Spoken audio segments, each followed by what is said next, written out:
Stephen King once wrote that nightmares exist outside of logic, and there's little fun to be had in explanations.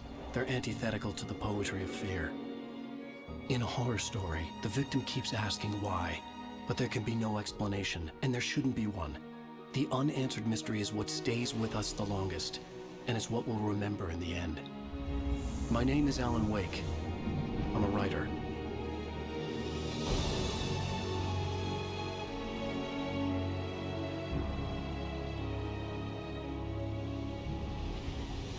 I've always had a vivid imagination, but this dream unsettled me. It was wild and dark and weird, even by my standards. So yes, it began with a dream. Following a typical nightmare pattern, I was late, desperately trying to reach my destination, a lighthouse. For some urgent reason, I couldn't remember. I'd been driving too fast down a coastal road to get there.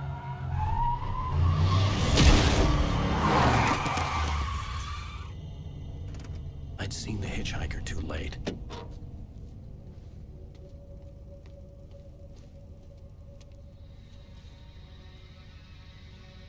He was dead. I was convinced they'd put me in jail and I would never see Alice again.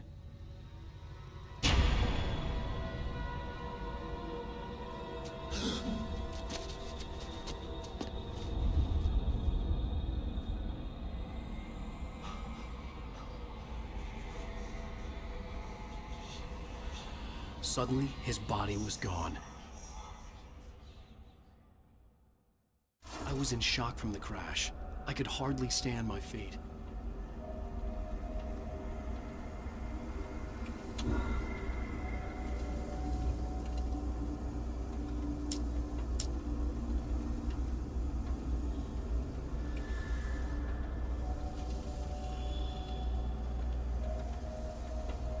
The radiator had broken when I hit the hitchhiker. The car wasn't going anywhere.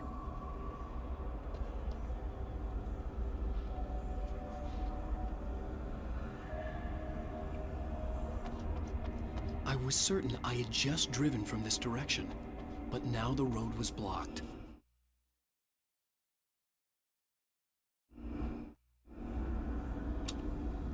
I had to go to the lighthouse. I knew there was something important waiting for me there.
The bridge had collapsed. I'd have to find another way to the lighthouse.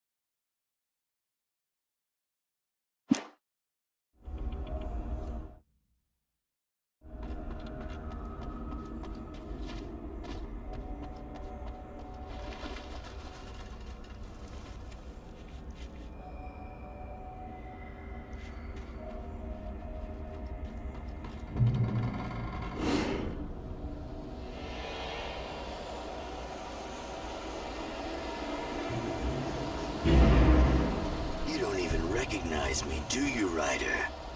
You think you're God? You think you can just make up...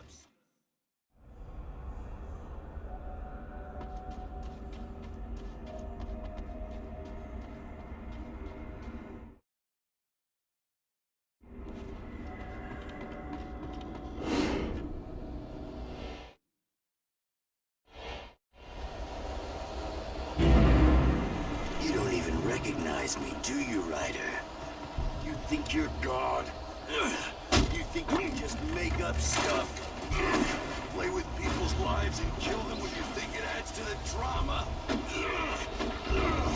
You're in this story now, and I'll make you suffer. You're a joke. It would be a simple, readable sentence in your books if it wasn't for your editor. You'll never publish another one. Us aren't gonna kill. It's not like your stories are any good. Not like they haven't yet.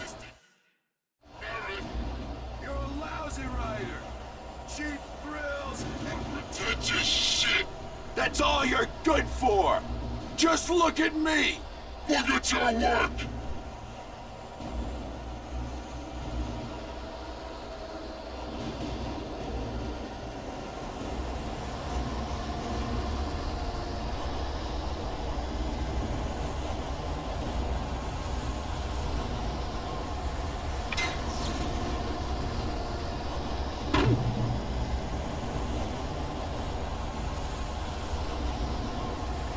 You missed your deadline! Damn.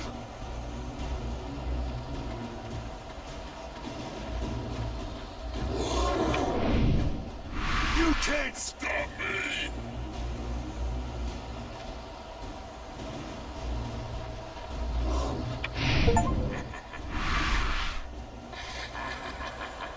I realized that the hitchhiker was a character from the story I've been working on.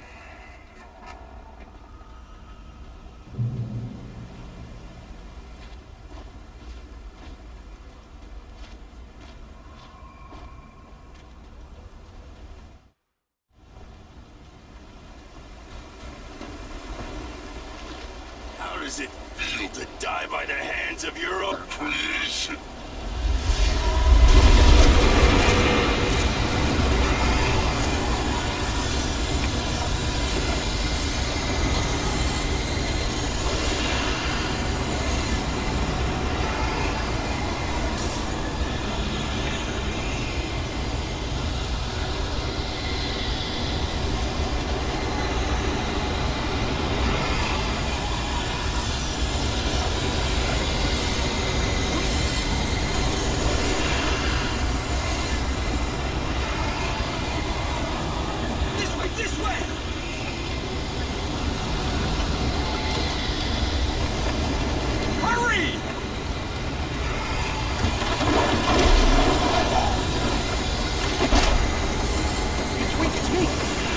Remember? Quickly, get inside! There's no time to lose! It's coming! Inside now!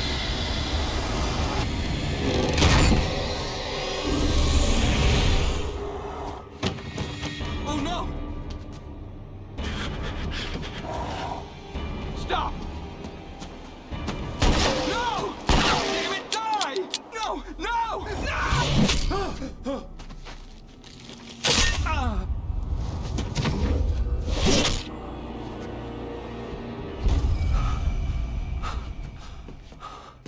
I was trapped. There was no way out. Damn. Die, die, die, die, die, die, die, die, die.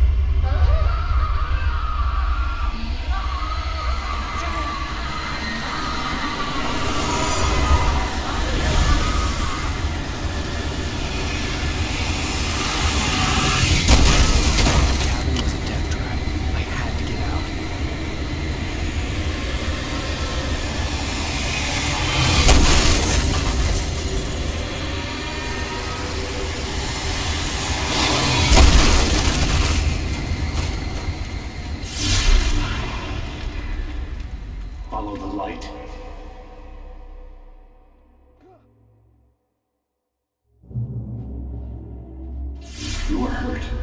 You should go into the light. You are only safe there. Well done. I have something important to tell you. It goes like this. For he did not know that beyond the lake he called home lies a deeper, darker ocean green, where waves are both wilder and more serene. To its ports I've been. To its ports I've been. Do you understand? No. Follow my light.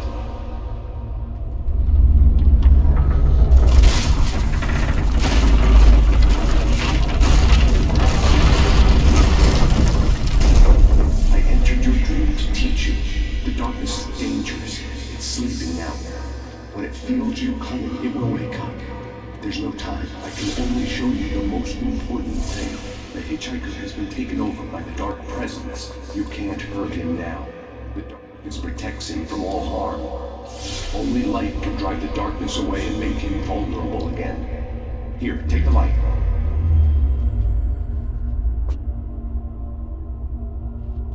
Pick up the flashlight. Turn your flashlight toward him and burn the darkness away.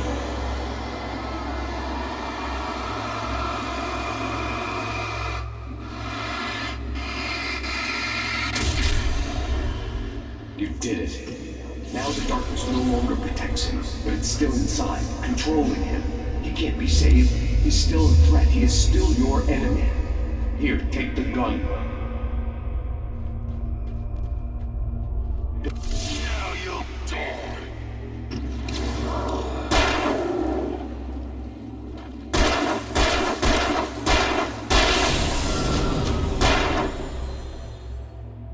Good. You've done well. Remember what I've taught you. That is all. I will give you back your dream now. In the nightmare, a terrible darkness was taking over the world.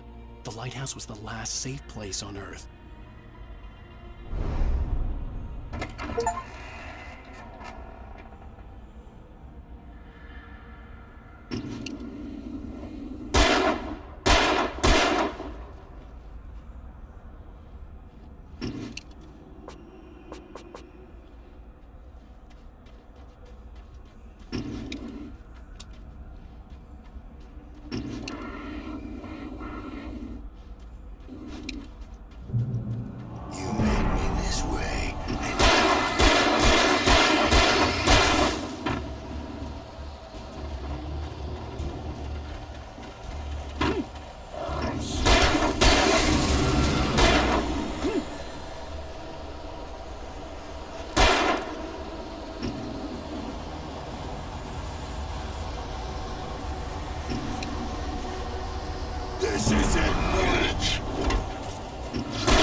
disappointed.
Shh, baby. Just another nightmare. Everything's fine. You dozed off. Right. Anything more than dozed off would be news for everyone. Cheer up, handsome. We're here.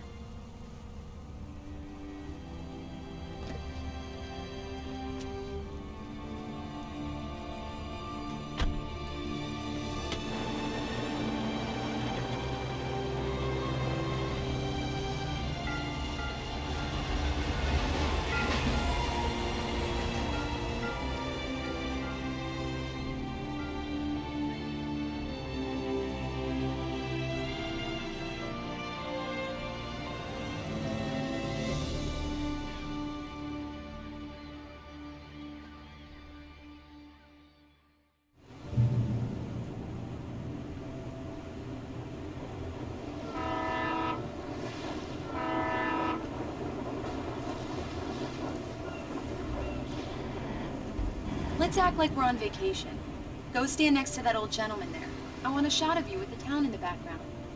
Sure. I'll even give you a title for the shot. A city boy, moments before he got eaten by a bear. Hi. Hello there. You picked a good time to visit our town. Deerfest is just 2 weeks away. Deerfest, huh? Did you hear that, honey? You have a lovely wife, if you don't mind me saying. I'm Pat Maine, by the way. Nice to meet you. Yeah, I'm Alan Wake. I won't pretend I don't recognize a famous writer such as yourself, Mr. Wake. A pleasure. I'm an avid reader myself. I hope this isn't too presumptuous of me, but I'm the night host at the local radio station.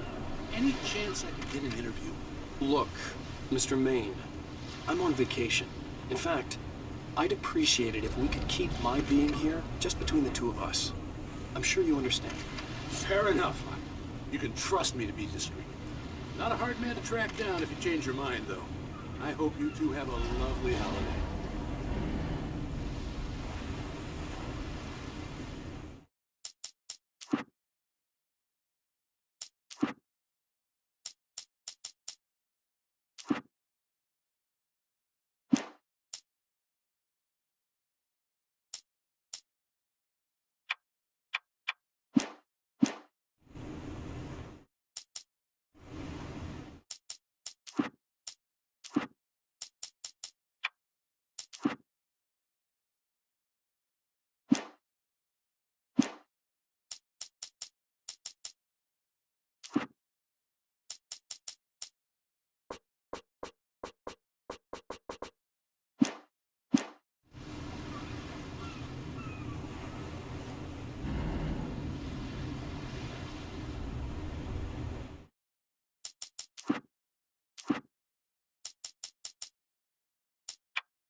Very nice. I got a couple of really good ones. And I see you made a friend. That's cute. Right. Yeah? Hey, bestseller. How's my favorite writer? Are you there yet? Barry. Yeah. We just got here. Are the locals giving you trouble? Just say the word and I'll hop on a plane and come make sure that you're left alone, Al. No, Barry, we're fine. Great, great. Just want to make sure you can relax and recharge. So, how is the place? Has it gotten your creative juices flowing? Barry, we're just settling in. Okay, Al. I'll call back later to make sure you're doing okay. And you call me if there's a problem, okay? Okay. Just looking out for you, buddy. Talk to you later. I love you too, Barry. You know he's going to be calling you every 5 minutes. Barry is Barry. I can always turn off the phone. What did I tell you? Text message from Barry. He says hi to you too. Alan, we're here. Come on, let's get back to the car.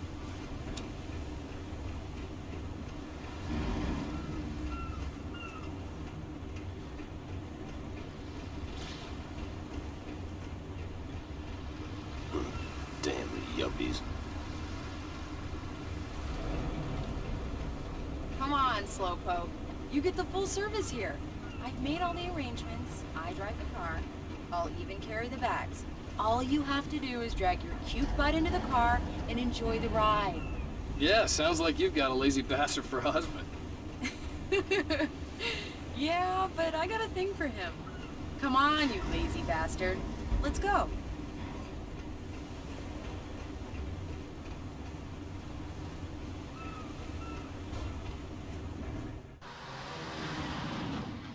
We need to stop at the local diner to get the cabin key from the landlord, a Mr. Carl Stuckey. He's waiting for us. I'll go fill her up while you get the key. I'll pick you up here in, say, 15 minutes? Sure. Alan, thank you for coming here with me. I love you too. Go on. I'll promise to behave.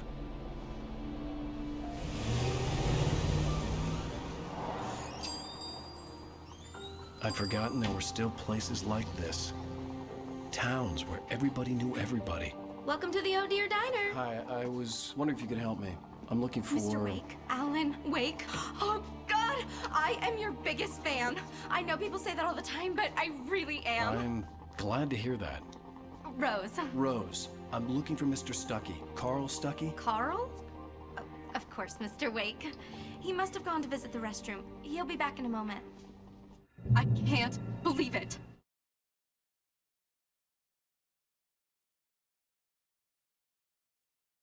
I've got all your books.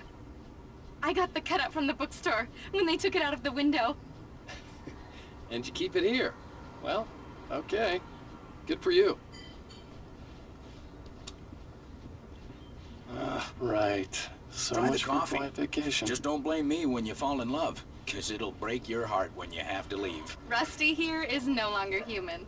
Nothing but black coffee under a thin layer of skin. Yeah, that makes two of us.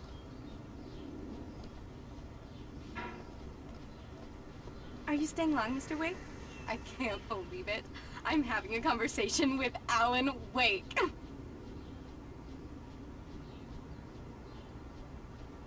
Are you on your own, or is your wife with you? I can show you the town if you want. I get off work at 6. Thanks, Rose. We'll be sure to keep that in mind.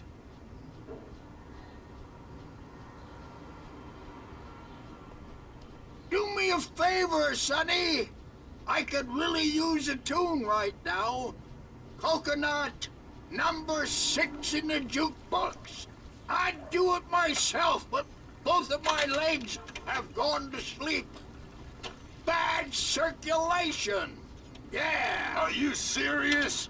Coconut again? You disgust me. Call yourself a rocker. Unbelievable.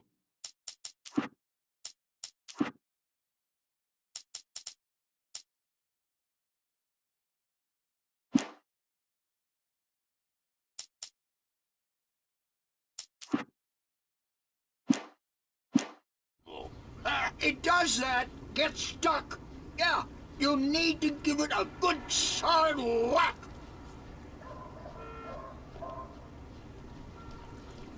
You put the lime in the coconut, drink them both up. Just because we're brothers, don't think I won't Now that's what murder I'm you in talking your about, sleep. yes! This is it. I've died and gone to hell.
Don't go in there, young man. You can hurt yourself in the dark. I think I can handle it, ma'am. I didn't want to wait. I wanted to find You don't Stucky, want to die, get the do key you? and get out as soon as Worse. possible. The waitress was giving me a headache. He Overeager didn't fans listen. always did. I told Rose last week that she should change the bulb. This is what happens when you get sloppy. Let's do my rounds. Remind them to change their bulbs always. To stay vigilant because darkness never sleeps.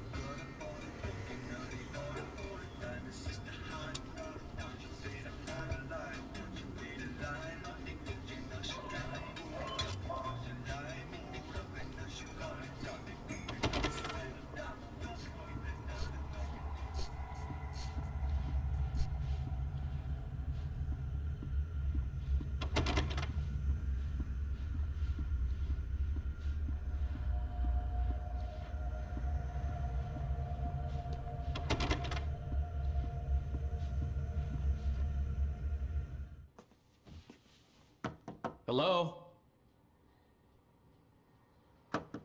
Mr. Stucky? Carl couldn't make it. Unfortunately, he was taken ill. But I have the key for you and instructions on how to get to the lake. Okay. I wish you a good stay in my cabin. I'll come by later to check how you've settled in. And to meet your wife. I insist. Thanks.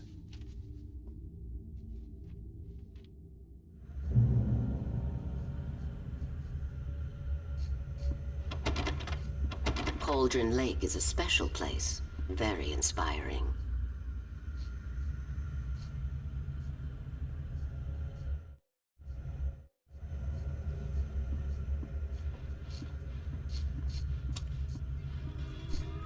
You got lucky this time, young man.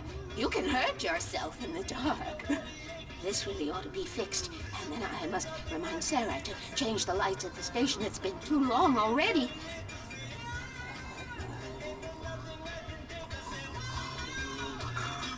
Even that sounds better than your singing. Are you alright? Splendid, splendid! Damn hernia. It swells up like a balloon if I lift it. It's heavier than a spoon. Yeah, splendid, splendid. It's been a long time, Tom. Good to see you. Hey, you wouldn't happen to have a bottle on you, would you, Tom? I wish.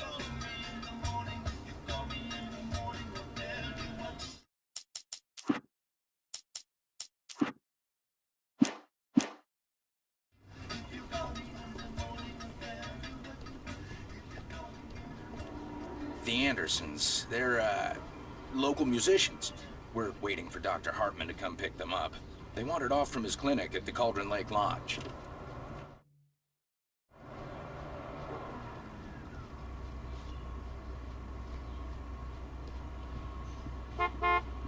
Mr. Wake.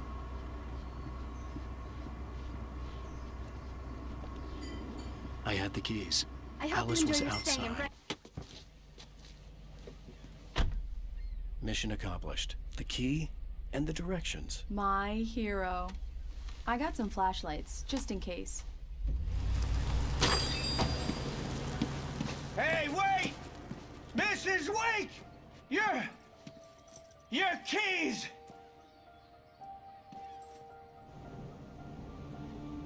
That diner was a real nut house.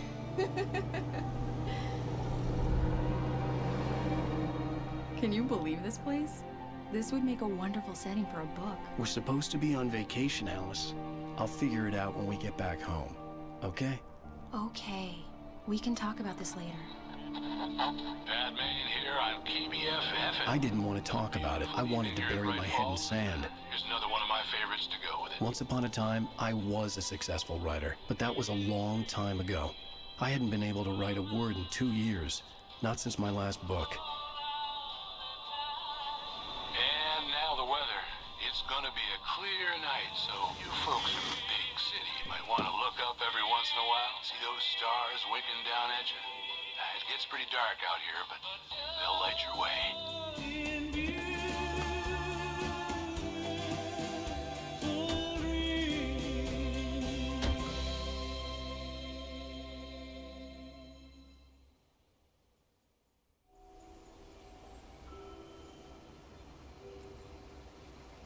Wow. It's gorgeous, Alan. It's something, all right. Don't worry, honey. I'll get you inside safe and sound before it gets dark. And I've got the flashlight. I know. I'm okay. Alice had a phobia, the fear of darkness. I wanted to make sure we were inside with the lights on before sunset.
Alice had told me about Cauldron Lake Lodge.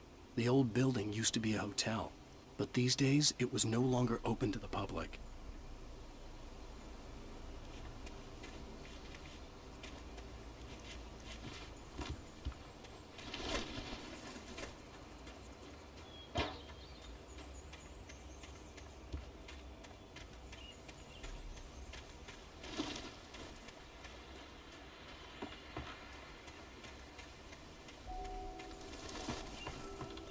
Here we go. Let's take a look inside.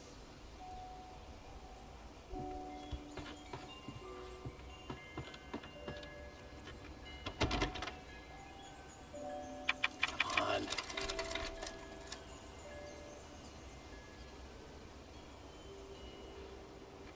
It's dark in there. We need lights. Can you figure out how to get the power on, honey? Sure thing. I'm on it.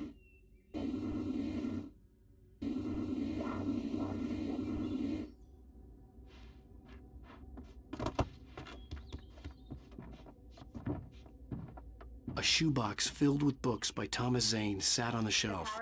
I'd never heard of him before. Hello? Anyone here?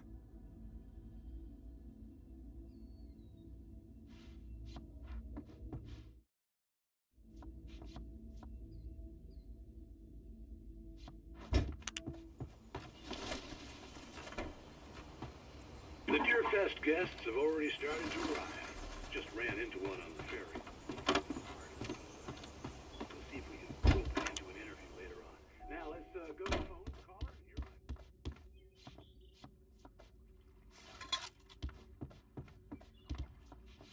right.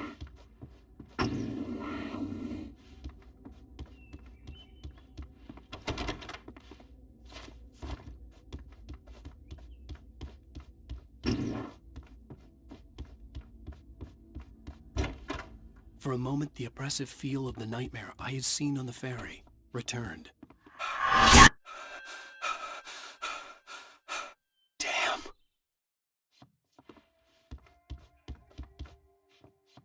I needed to get the power running in the cabin.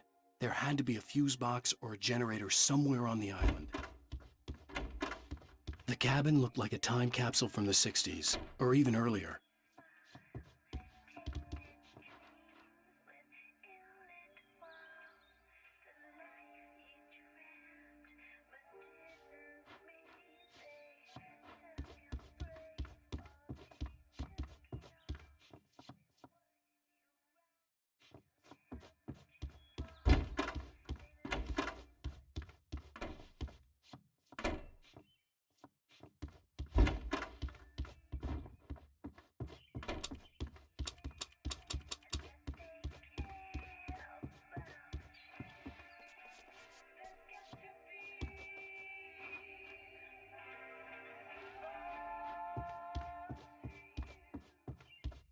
There's probably a fuse box or a generator in the shed.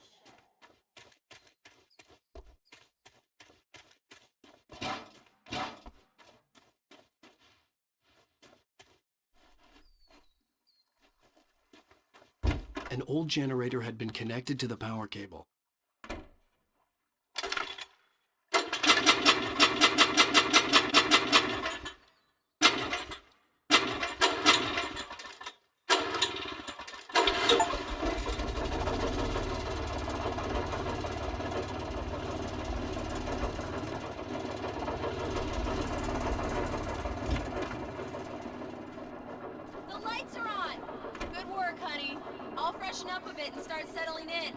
Okay, I'll look around a bit.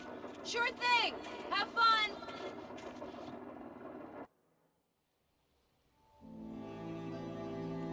It was a beautiful place. I told myself I could rest here, sleep here, and forget about my work.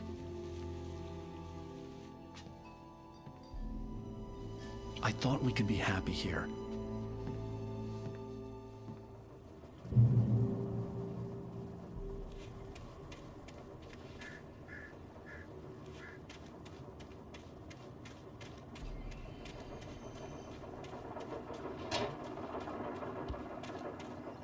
The island had once been the site for a love story. Maybe it would be that again.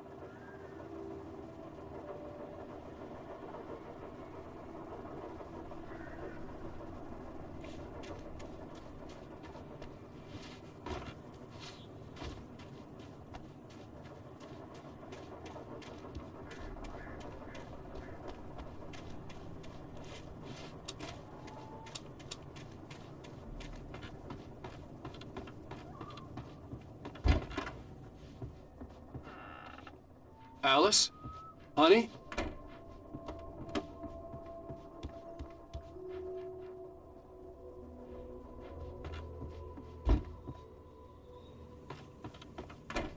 The old door had played a trick on me. Alice wouldn't have come out in the dark.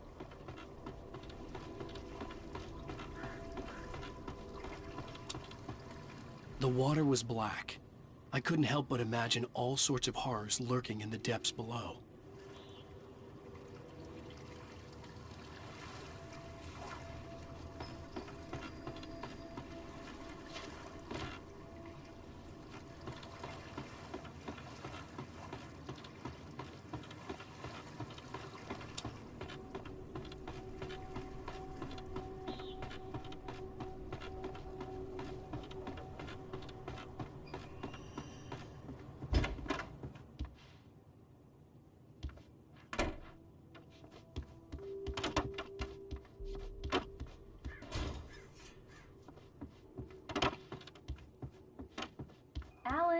Come upstairs.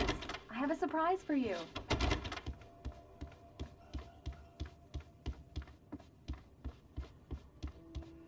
Well, hello there. I'm not the surprise. It's in the study. Go take a look. Okay.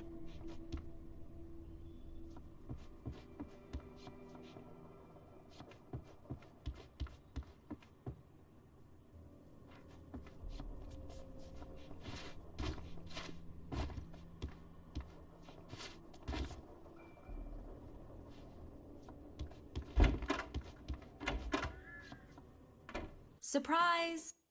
Alice? What is this? I guess I have a small confession to make. I thought maybe you could write here that a change of scenery would get you past... Damn it, Alice, everyone Hey, keeps... hey, just hear me out. There's a local doctor, Dr. Hartman. I read a book of his. He has a private clinic here.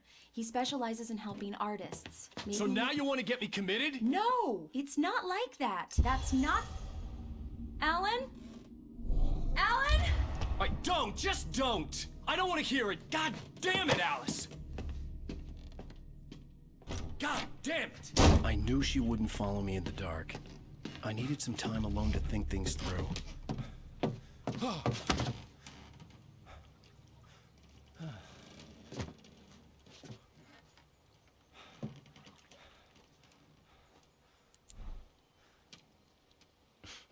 Damn it.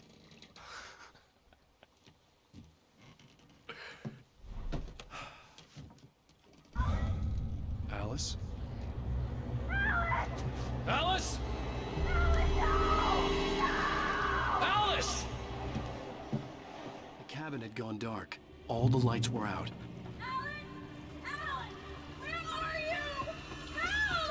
Alice, I'm coming! It's all right, I'm coming! All the lights were out.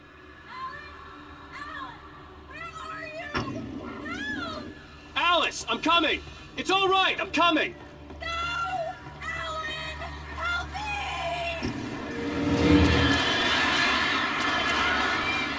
What the hell?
Oh no!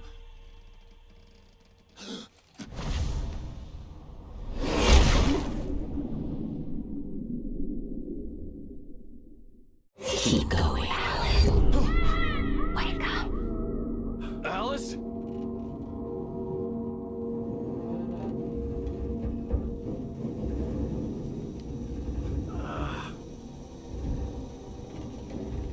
Waking up in the crashed car felt like I had woken from one nightmare and entered another. I couldn't remember how I got there. All I knew was that something terrible had happened to Alice. The phone was dead. I'd have to find help on foot.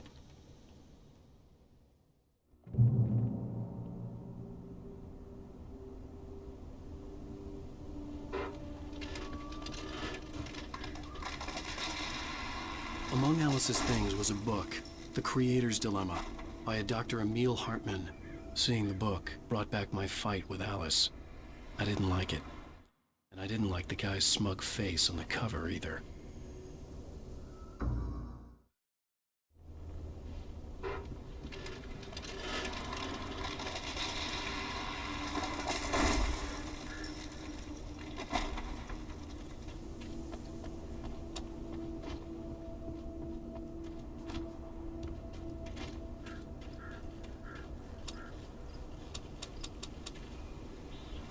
The gas station was my best bet. They'd have a phone I could use. It looked like a long hike through the forest to get there.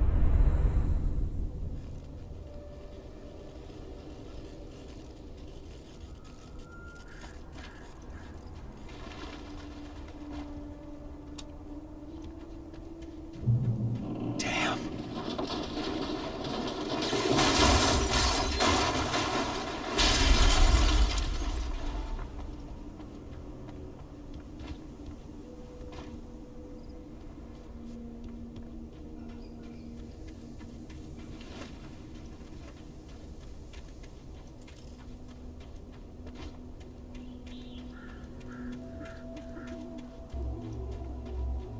Hello?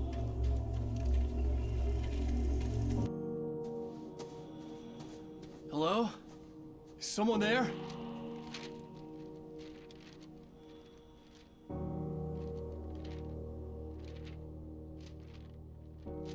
The loose sheets of paper were pages from a manuscript entitled Departure.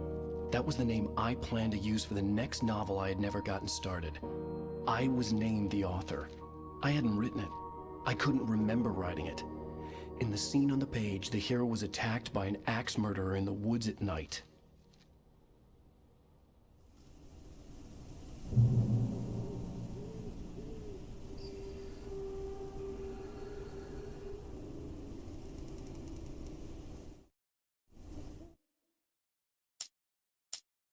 Departure by Alan Wake.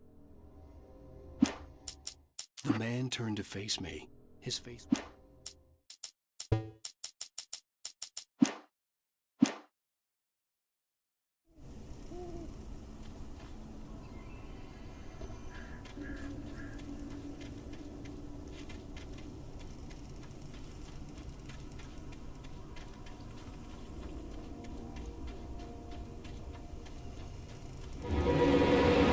Anybody there? Please, I've been in an accident.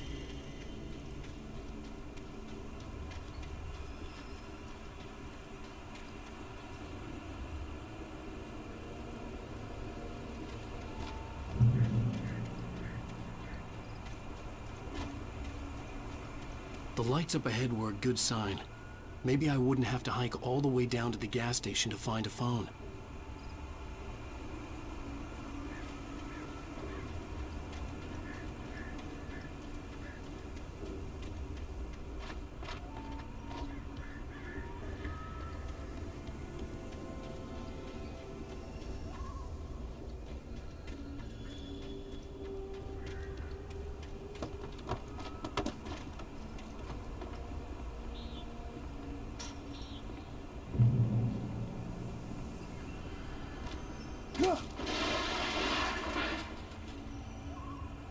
Anybody there?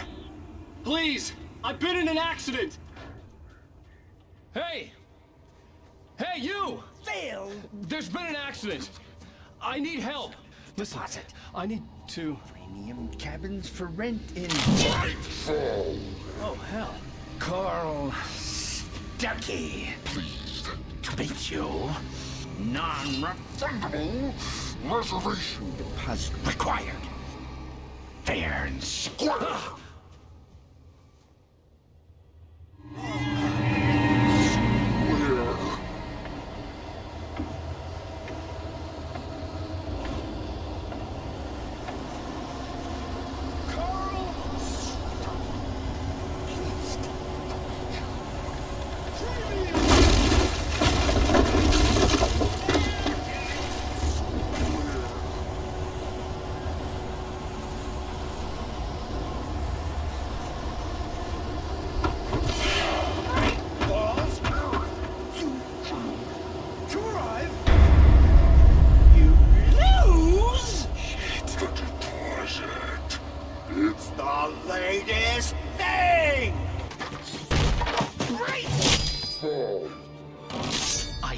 Figure a way out of this.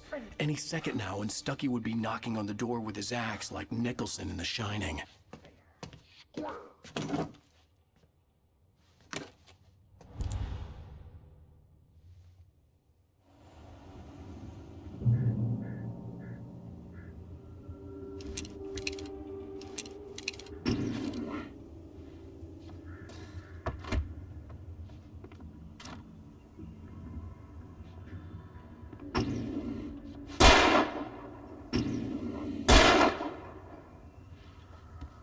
I wasn't about to open the door, as long as I was liable to catch an axe with my forehead.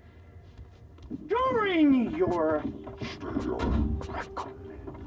trying it's the latest. Contestably proven health benefit lets you kill couples with one stone. You can see the sights and keep those cholesterol levels down. Yes! Bright Falls Sheriff's Station. Hello? Hello?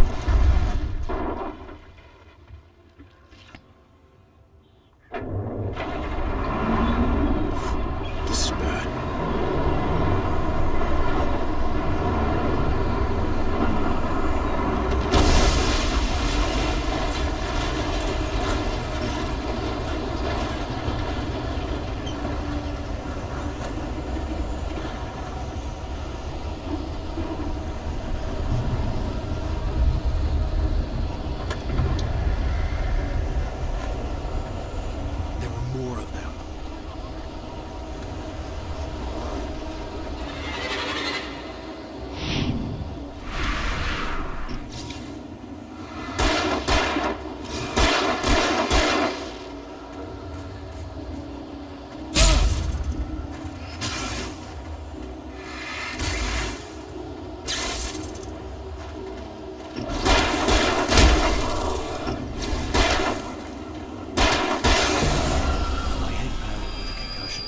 I'd never fired a gun outside a shooting range, and now I just killed someone.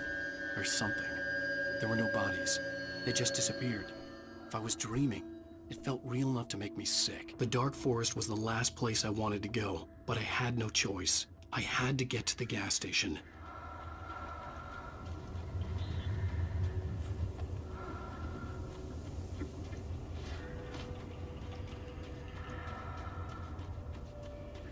Eerie hand-painted graffiti was revealed by my flashlight. Someone had hidden a chest of supplies near it.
was that? When I saw the river below, something uncoiled itself inside my head.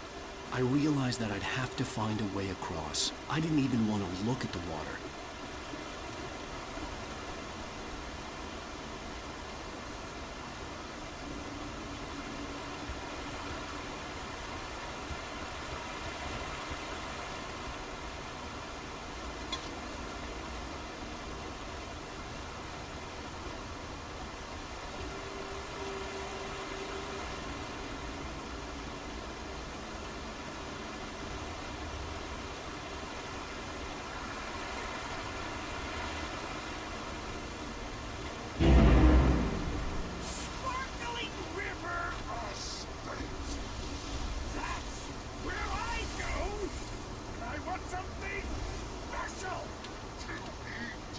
Stucky was still out there, in the dark, stalking me.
Taken.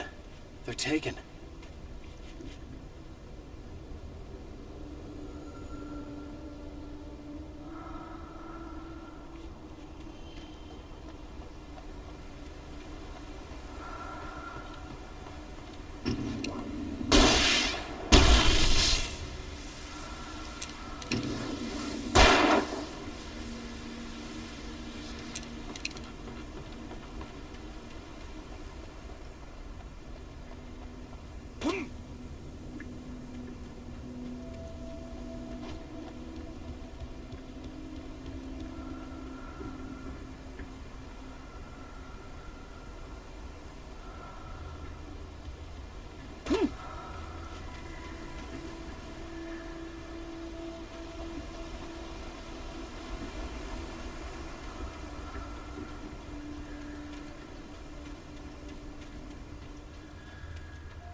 The staircase was broken.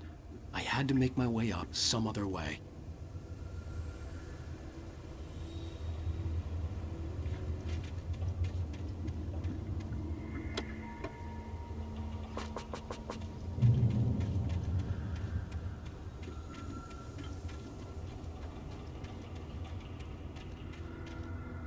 There was no power. There was bound to be a generator somewhere at the logging site.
I was just outside for a breath of fresh air, and what a night. I know most of you are probably in your beds by now, but if you're still up and around, take a moment. Step outside for a spell and breathe in deep. The weather is absolutely still. The sky is crystal clear. It's like the forest is quietly breathing along with you.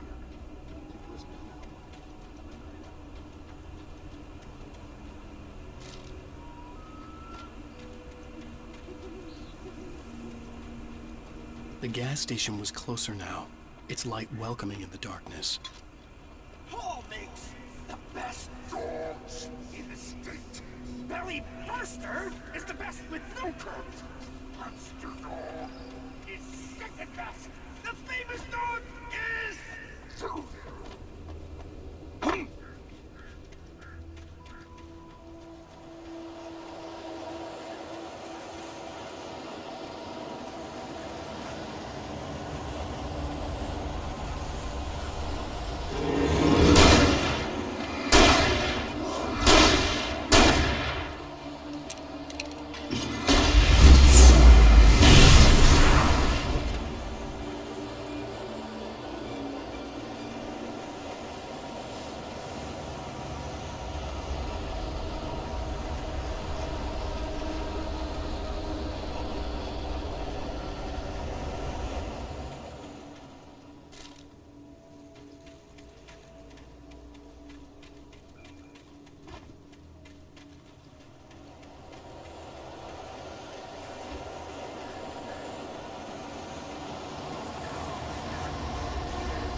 Science.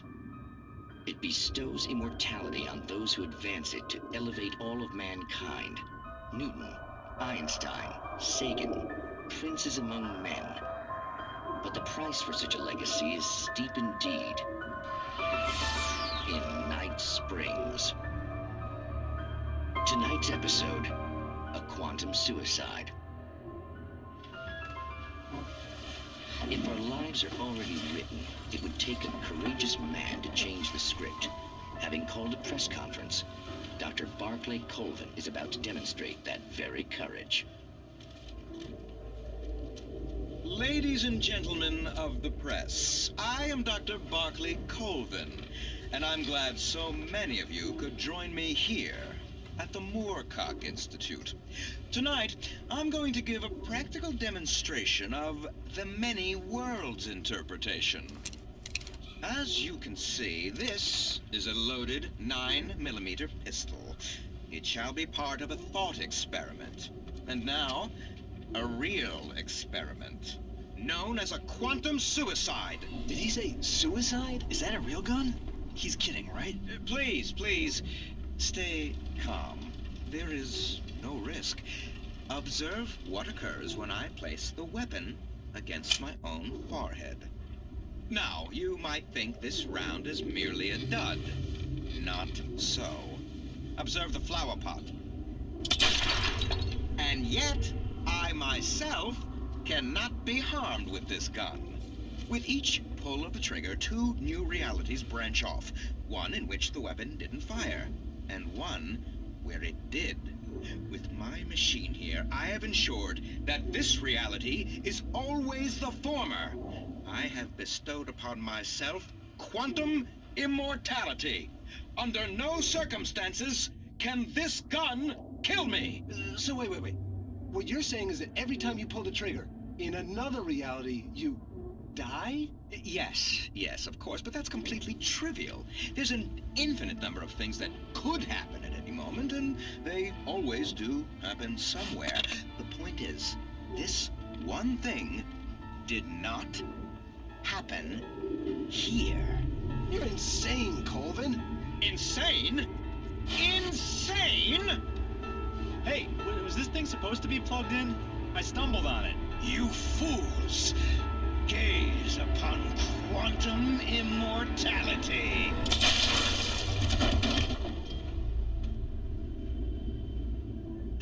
Poor Dr. Colvin, felled by his own hubris or the ignorance of the masses. Perhaps he should have left the crate unopened, the decaying atom unobserved. Curiosity often kills the cat in Night Springs.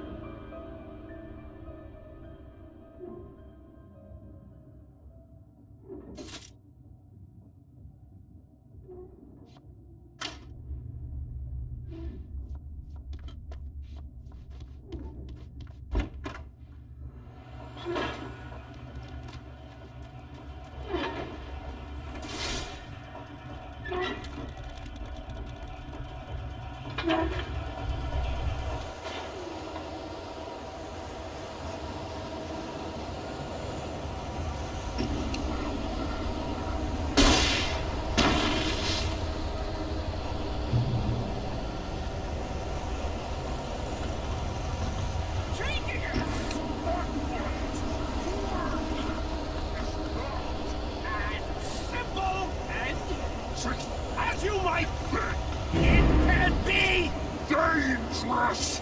It requires patience. Oh no. Even with it takes hours to cool. Tools.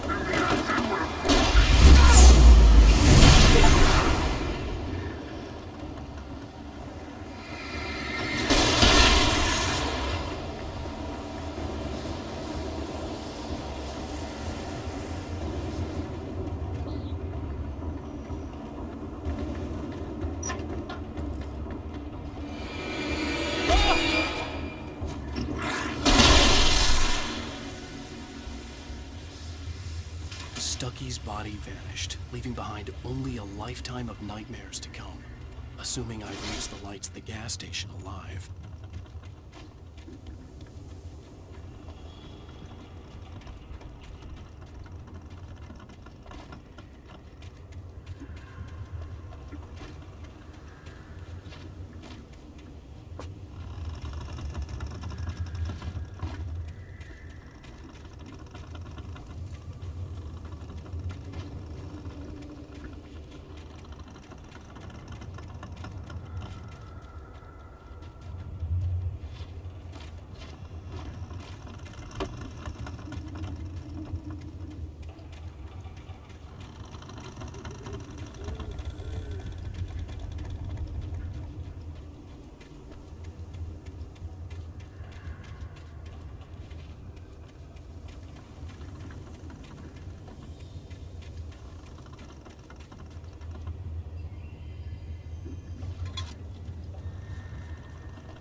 I recognized the parade float I had seen in Bright Falls when I first arrived with Alice.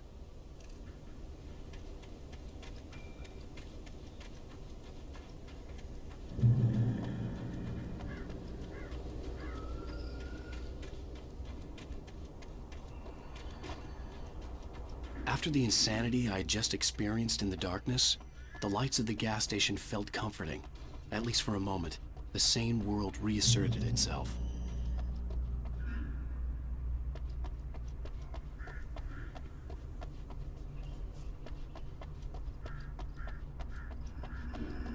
The garage was a mess. It looked like someone had trashed the place, or that there'd been some kind of fight. The Deer Fest had been 2 weeks away when we arrived. If the day count on the banner was right, I was missing a whole week between the night we got here and now.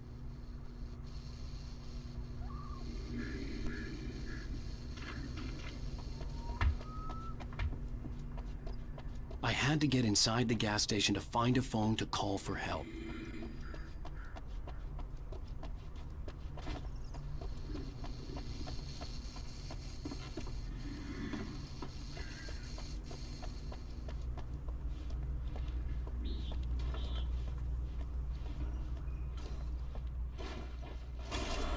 All right. I'll keep writing. Outside, there's only darkness. Outside the cabin, outside the story, there's only darkness. I can feel her presence in the dark. Just now, I could smell her perfume in the room. I'll reach her. I'll fix it up. I'll bring her back. The story will come true. If I stop, she's lost. I don't believe this. It'd been me on the TV, talking crazy. Was I losing my mind?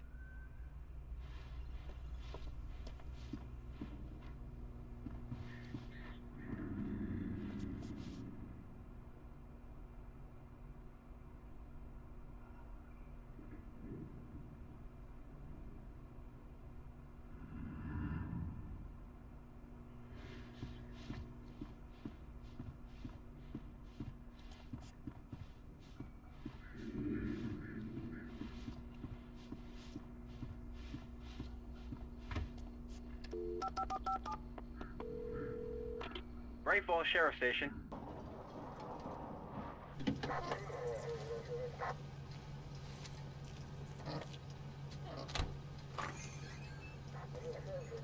Oh, thank God, Sheriff. Sheriff Sarah Breaker. You are... I'm Alan Wake, but listen. I was in a car crash. My wife, Alice, she's missing. Calm down, Mr. Wake. We were staying in a cabin on the island, on Cauldron Lake. There's no island on Cauldron Lake. Not since the big eruption in the 70s. Please, I can take you there, okay? You look like you've taken a pretty bad knock to the head. Are you okay? Listen. We'll figure this out. Please get in the car. We'll swing by the lake and then we'll go to the station, okay? Mr. Wake, have you seen Stucky, the guy who owns this place? I realized I couldn't tell her what had happened in the forest. She wouldn't have believed me. And then she wouldn't have helped me with Alice.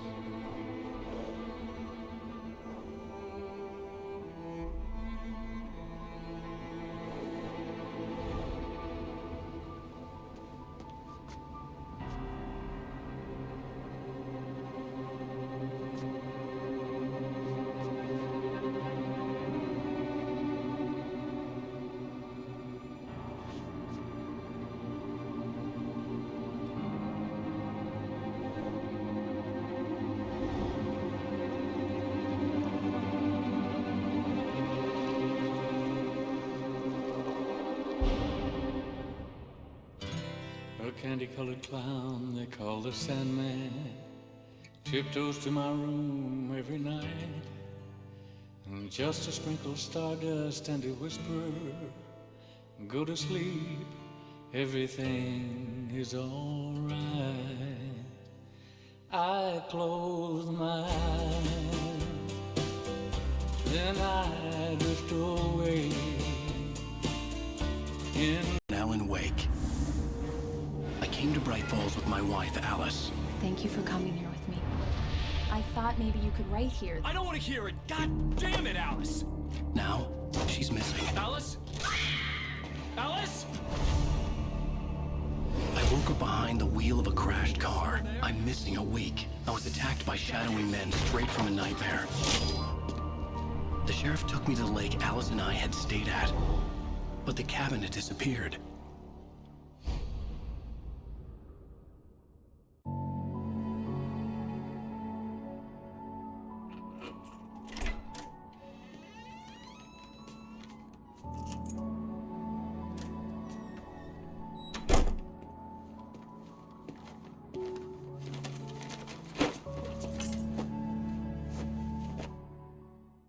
Honey, I'm home. Back here, sweetie. How was it?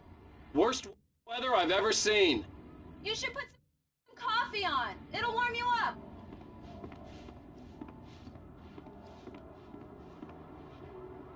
Coffee's on. Great, thanks. I'll need it if I'm gonna finish this by tomorrow.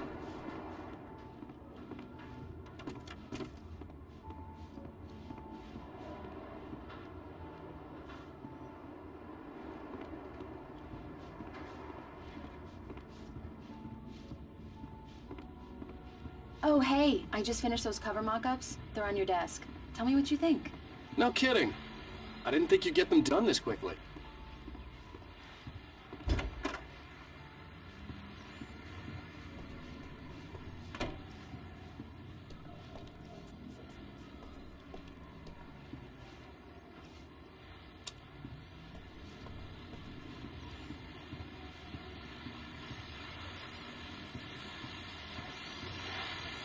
The continuing freezing rain and heavy snowfall have necessitated a winter storm warning in the entire tri-state area.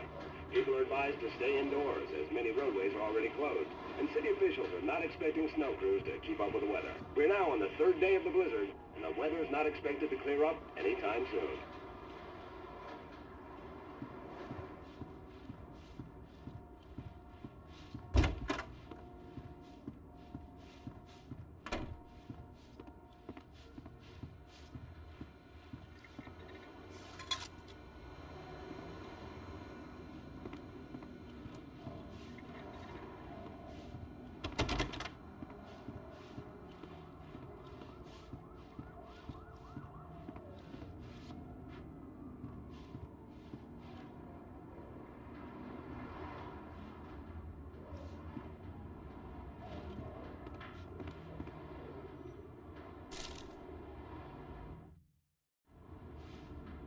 These look really good.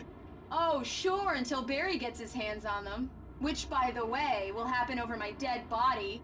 The last time was the last time. Oh, and speaking of Barry, he called. Alan! Alan, please check the fuse box. I'm right here. I'm on it, honey. Please hurry. I'm right here, baby. I'm fine, I'm fine. Just get the lights back on, now, please.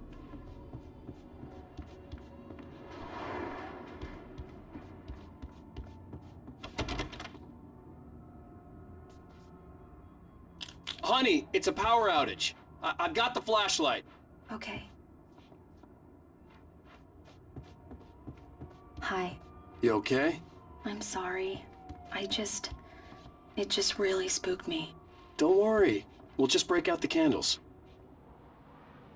I know it's stupid, but it's just... especially when I'm not prepared for it, you know? It gets to me. I love you. Tell me a story, writer. Okay. I used to have these nightmares when I was a kid. The dark really spooked me, too. When it got really bad, my mom gave me this old light switch. She called it the clicker. The clicker, huh? Yeah. If I ever got scared of the dark, I could just flip the switch and a magic light would scare the monsters away. Oh, sure. Here it is. Alan. Maybe it'll help you, too.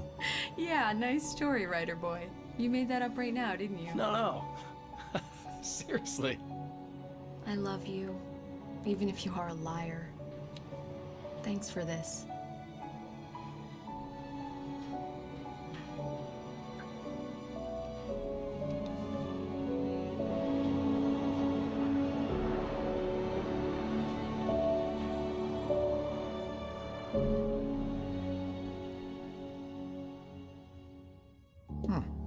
How do you feel, Mr. Wake? Any nausea, disorientation, anything like that? Mr. Wake, how are you feeling? I'm okay. My head's fine. I had to lie about my headache and memory loss. He'd send me to a hospital for tests. I couldn't leave without Alice. Very well. I don't think you have a concussion, but you've obviously been through quite a shock. You should take it easy for a couple of days. Thanks. Well then, Mr. Wake, we're done here. If the pain gets any worse or you experience any other symptoms, you should come see me. I'll let you get on with it then. Sarah, Sheriff Breaker, is waiting for you. She's very good at her job. I'm sure she can locate your wife in no time. Doc Nelson was the image of a small-town doctor. Sheriff Breaker had called him to the station to take a look at the cut in my head.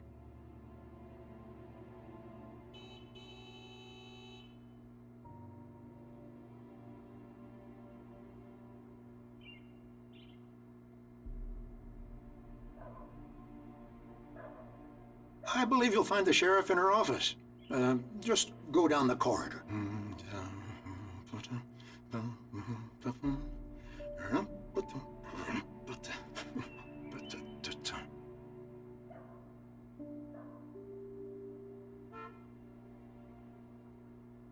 You're good to go, Mr. Wake.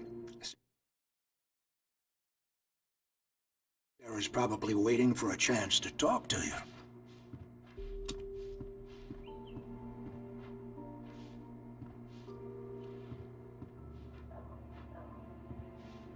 I'm sorry you had to cut your morning fishing short for this, Doc. Oh, she's a beauty, ain't she?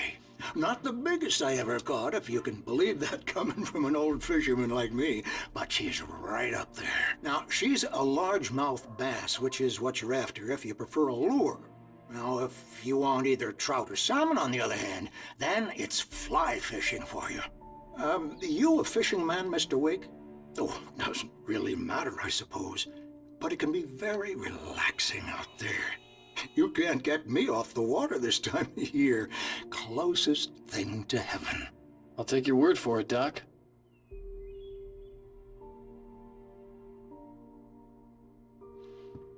The sheriff wanted to see you in her office.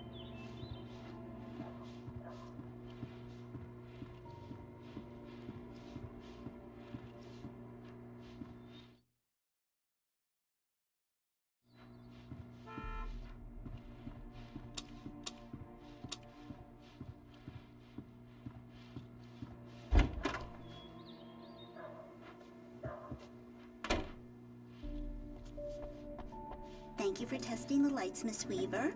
Everything seems to be fine.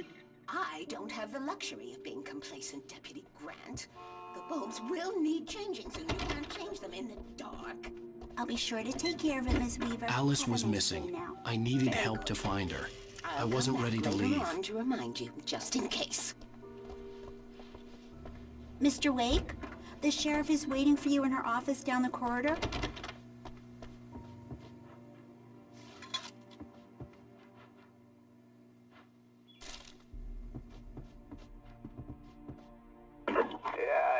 Mulligan here. I'm at Stucky's gas station with Thornton. There's no sign of him. Over. Wait. Yeah, this is Thornton. Look, we've located the brake float. It's here. That's some good news, right? Stucky was supposed to be driving it at the rehearsals today.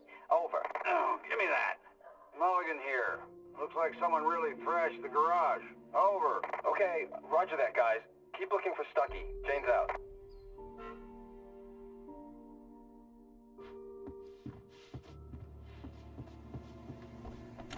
The sheriff wants to see you in her office, Mr. Wake.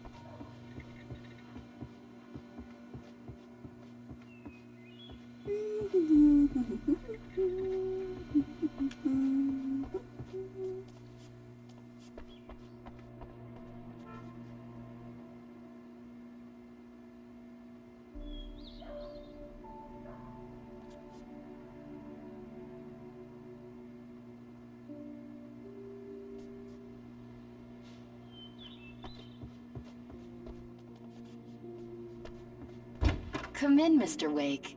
Your phone's on the desk. The battery was dead. It's charged now.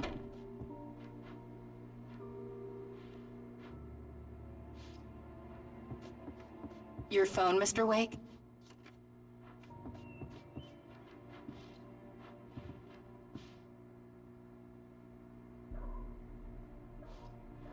Make sure you don't forget your phone. Have you started looking for my wife yet? My men are already on it. Now, can you tell me what happened? I'm not sure. I can't remember. We were arguing. I walked out of the cabin. The cabin on Cauldron Lake? How did you end up at Stucky's gas station? I wanted to tell her what had happened last night, but I couldn't. She'd locked me up. Excuse me. I need to take this. Hello? me. Alice? Stop talking to the law. You'll do exactly what I say if you ever want to see your wife again. Who is this? Go to the back lot. There's a hole in the fence on the left. Look inside the junker. I left a little something there to convince you we're all on the same page here. After you ditch the cops, you're gonna meet me in Elderwood National Park. There's a spot called Lover's Peak. Midnight. Don't do nothing stupid, pal. We're watching you. I need some fresh air. Can I go out? In the back, maybe? Of course, Mr. Wake. I understand. You can get there through the cells. Deputy Grant can show you the way. I'm sorry. All of this, it's just a lot to take in. Take your time, Mr. Wake. I understand. Can I ask you what the call was about, Mr. Wake? It's personal. Well, we are looking for your wife, and I'm going to need your cooperation if I'm going to help you. I need a moment, after I get some fresh air. Okay. You can find me here. We'll talk when you feel up to it.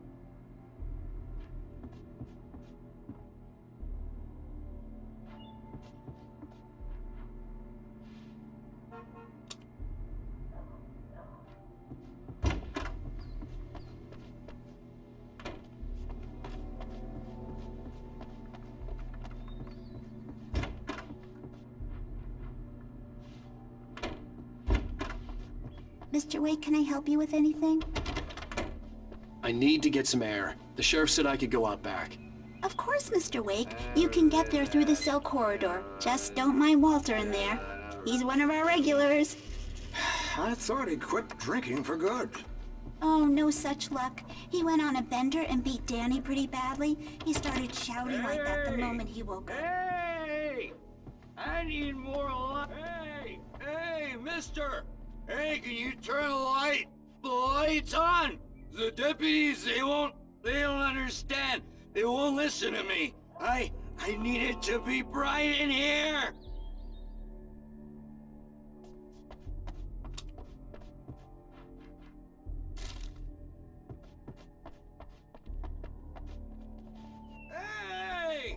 Hey! Anybody out there? Hey, you! Can you help me? Can you turn the lights on?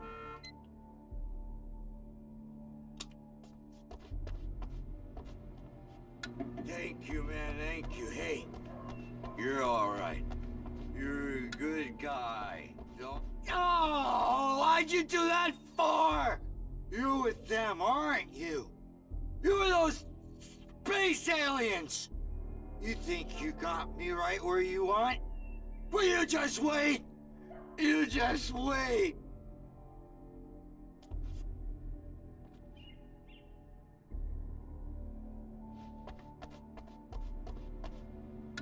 I told him, oh yeah, well, I don't hear we're on your feet. The early morning light hurt my eyes and made my head ache. The man on the phone had said, go through the fence on the left.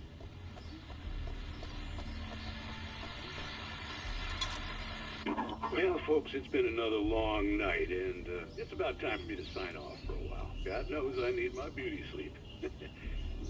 Just one more item before I go. It's been a busy night for the sheriff's department. We've had a few broken windows, even reported shots fired at me. Deputies Mulligan and Thornton had to deal with two intoxicated young men who were celebrating. Look, now, folks, we get this every year. I know it's exciting, the big day's almost here, but let's save it for the party and leave the gunplay for the shooting competition, huh? There's no point in getting all worked up yet.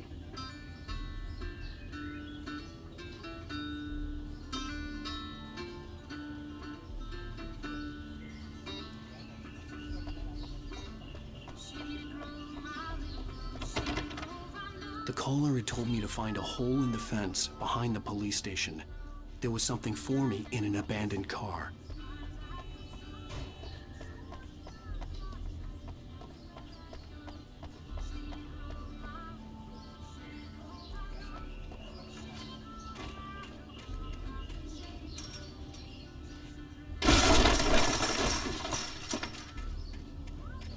Alice's driver's license had been placed on the front seat. The caller meant business.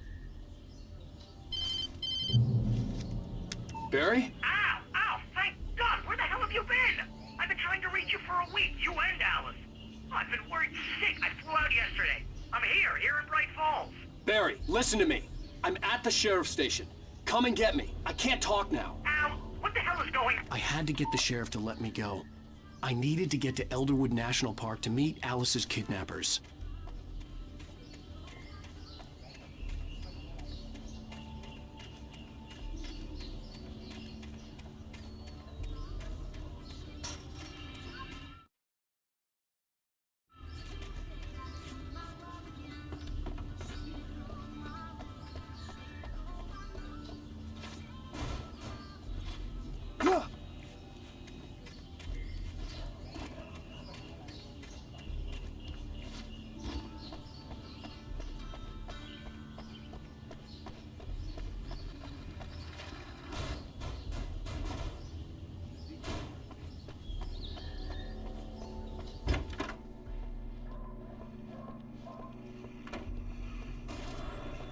A writer is a light that reveals the world of his story from darkness, shapes it from nothingness. The way a sculptor carves a statue from a block of granite. If I stop, the world I'm making dies. Darkness will reclaim it.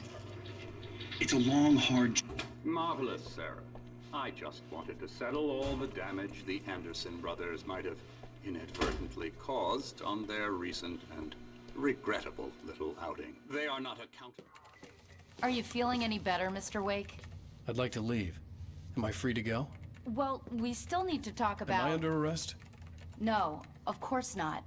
But I need to know where you'll be staying so I can get in touch with you. I'd avoid the motel. The Majestic is known for its roaches. The cabins at Elderwood are pretty nice, though. That sounds perfect. I'm Dr. Emil Hartman. I'd like to invite you to stay at Cauldron Lake Lodge. Did you talk to my wife? I had the pleasure of discussing your situation with her on several occasions. Did you set something up with her? I invited her here. My clinic is a place where... Oh, hey! Oh, my! Take it easy. Hey, nobody move! Get your hands off of my client! Who are you? I'm Barry Wheeler, his agent. If you have business with Mr. Wake, you talk to me. You yokels won't know what hit you once I sick my lawyers on your asses. No harm done, Sarah. I'm all right. I don't want to press charges. Mr. Wake, my offer still stands. Get me out of here. What the hell was that about, Al? We don't need a replay of that thing with the paparazzi. I thought they were gonna lock you up. I had to talk to someone. I told Barry everything. He thought I was certifiable, but when he heard about the manuscript, I had him. The fact that I'd written something, even if I couldn't remember it, was enough for him. He smelled money. And he believed that Alice had been kidnapped. Anything beyond that was another story. I had a midnight appointment with the kidnapper in a place called Lover's Peak, somewhere in Elderwood National Park. The plan was to rent a cabin. I don't like it, Al. I don't like any of it. It's not good. In fact, it's the absolute opposite of good. Mr. Wake! Barry, you found him. Hi, Rose. Oh, wow. I was just thinking about you, too. Great. I was just bringing Rusty some coffee. He's on the balcony, looking after Max. Poor thing. I really need to go. Great to see you again, Mr. Wake. Later! Who's Max? What an airhead. Jeez, Mr. Takes a swing at everybody. This is not her fault. She's a very nice girl and, more importantly, a fan.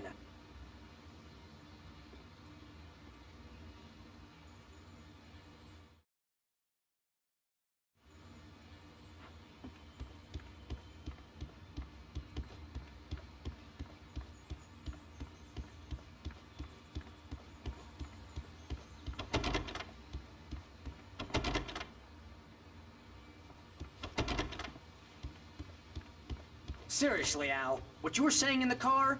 Just listen to yourself. What, you shot a guy and his body just disappeared? When was the last time you slept? What, are you high? Have you been drinking? No! Look, Barry, I'm missing a week, and someone's got Alice. Do and you everything's understand what it sounds like when you say stuff like that? Don't get me wrong, it's a good story, could be a bestseller. But when you start confusing fiction with reality, you're buying yourself a ticket to the funny farm. Wait here.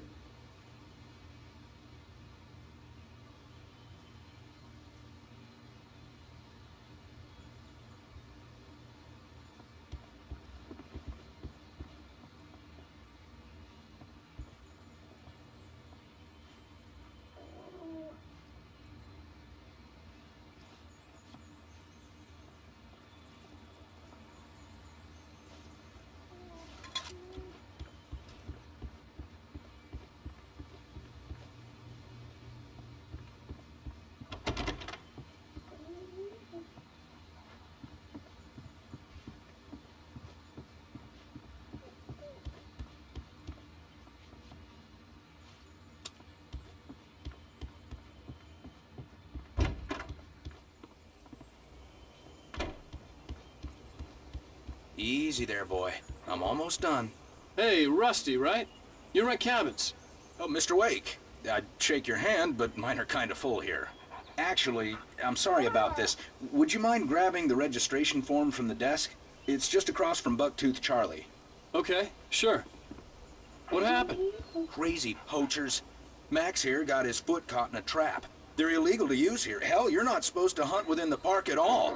But that doesn't stop some lowlifes. Well, at least Max is gonna be okay. He got lucky.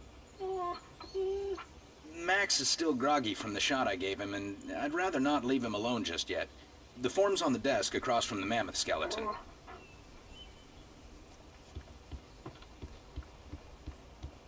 Okay, boy. We're almost done You here. can't just go and meet a kidnapper.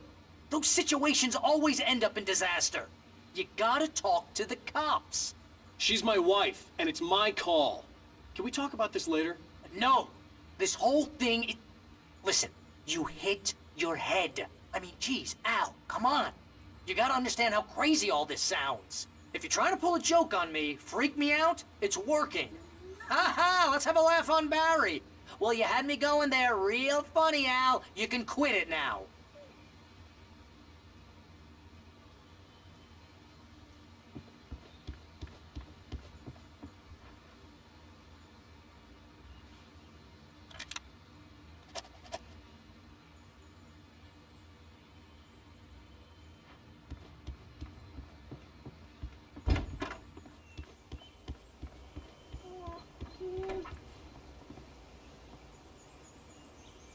I think this is the form you wanted. And here are the keys. Okay, you're all set, Mr. Wake. Glad to have you staying here. Thanks. Can you tell me how to get to Lover's Peak? Oh, sure. It's at the end of the nature trail. Just follow the paths, you'll get to it eventually. It's an easy walk. Nice spot, too. If you have any trouble finding it, just keep your eyes on the radio mast. It's right below that. Oh, and hey, if you take a walk in the woods, watch your steps so you don't end up like Max. I guess I'm a little worried. We got a bunch of campers out there we haven't heard from. It's not like these people are on a schedule, but with the traps, well, you know. I just don't want any trouble. Right. Thanks.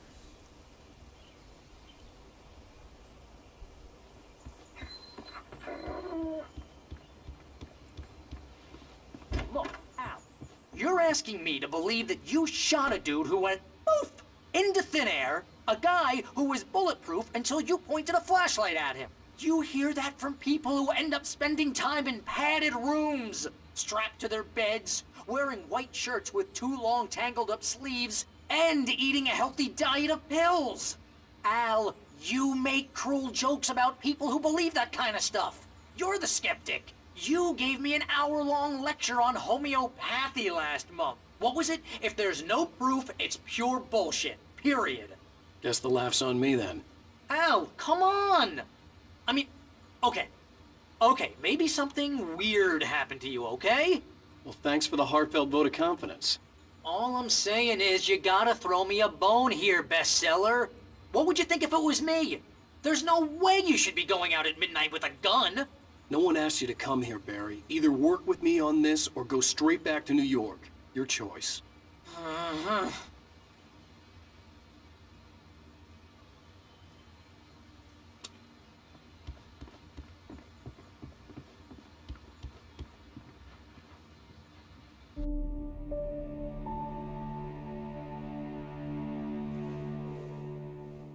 just crazy talk, Al.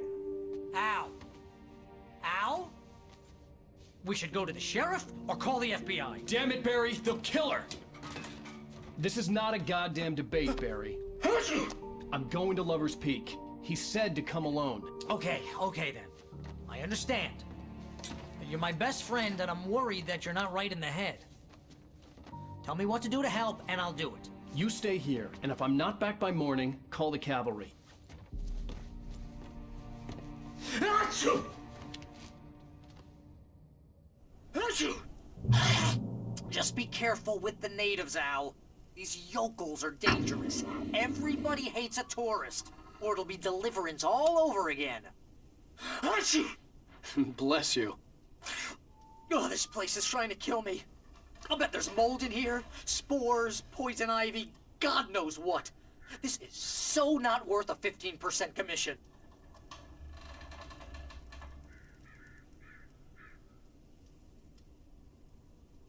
Lock the door when I leave. Yep, you go ahead and do what you have to do. I'll be fine. Alone, but fine. In a cabin straight from a horror movie.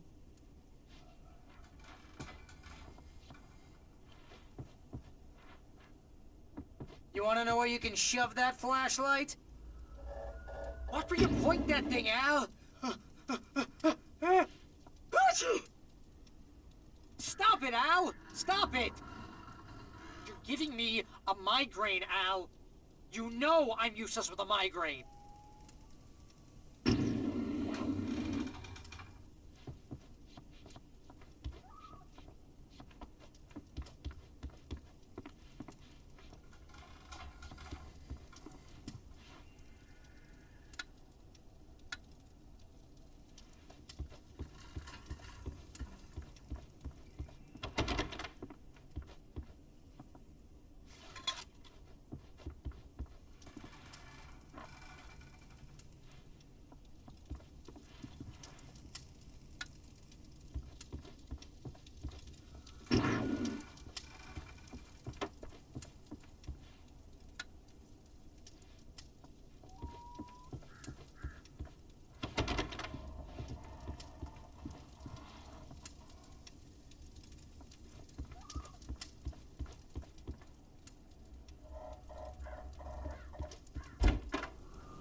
I'll wait here, Al. I'll hold down the fort.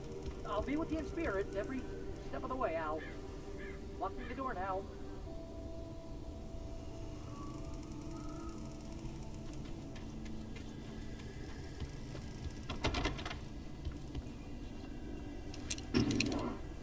Ah!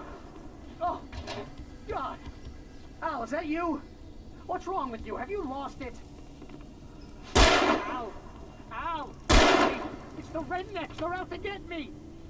Oh, I don't like this! Ah.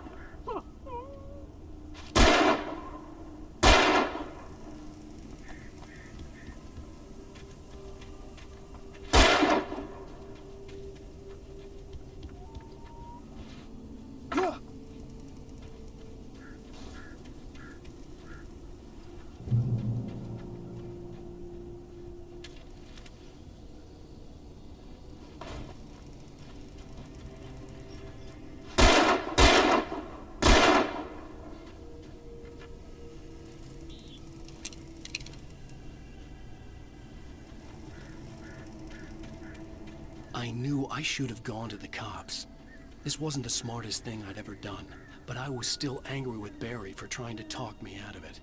These people had called me right in the sheriff's station. The cops wouldn't scare them. And they had Alice. Barry had the keys to the car he rented. Wasn't a long walk to the visitor center, and it wouldn't be any use to me in the forest.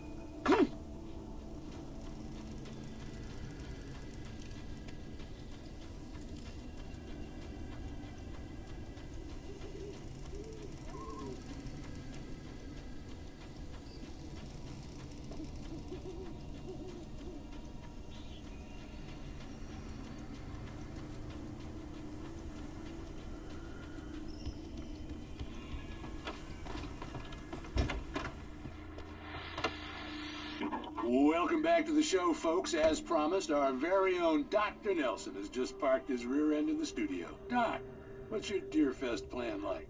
My plan? You make it sound a lot more organized than I ever seem to manage.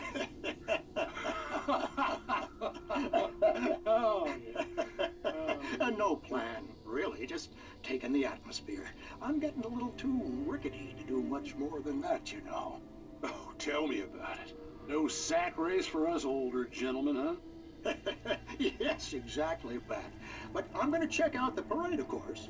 And I'll be one of the pie contest judges, too. Well, that takes a different kind of constitution.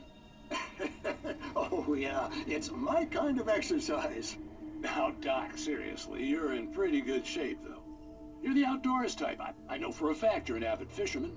That's right. Matter of fact, just caught a heck of a largemouth bass early this morning. But you're not taking part in the fishing contest? No, not this year. See, Pat, I'm just not that competitive anymore. Now I just like to take my time and enjoy the peace of it. It's no fun if I need to worry about what I'm catching, you know? Considering your track record, the participants are probably pretty happy you feel that way. Well, Pat, that's kind of you to say.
cancer and cure of civilization.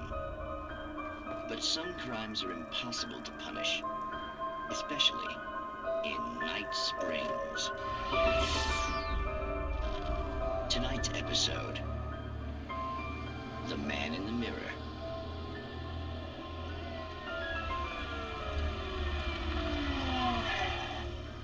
He's inside, Agent. He's a weird one. So, you're confessing to killing that guy, huh? Why? Had it coming? Yeah, but why would you do that? I mean, you're a nice guy. Normal. Took your kid to a soccer game. So how come at the game, you pick a guy and, quoting from the arresting officer's report here, assault the victim's head area repeatedly with the weapon of choice being a pair of bare fists? Wow, that sentence really flows, huh? Maybe you're not the literary type. Okay, so you mess him up. But why? Who was that guy? We couldn't ID him. Why would a guy like you do him like that? I didn't like his face? Well, you must have hated it, because you really went to town there. I mean, there's no way to tell what he looked like.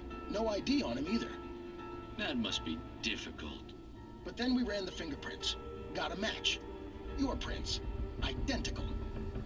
Huh, how about that? Your son said you were wearing a white shirt when you took him to the game. But the white shirt is on the dead guy. It's plenty red now. You won't get away with this. Do you really think that's in any way relevant to me? I had plenty of time to talk to my boy before the cops arrived, you know? He won't stop screaming, am I right? You think he's ever gonna be okay? I left my mark. Believe me. You bastard. What? You gonna shoot me? What's the point? I'm going to prison. You got me. I don't understand any of this. And you never will. Don't worry. Maybe you'll see me again, Agent. Maybe in the mirror.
Left me weak.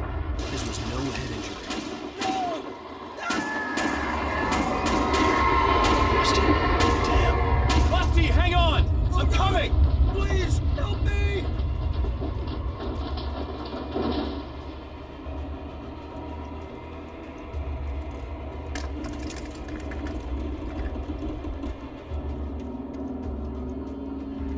Anybody?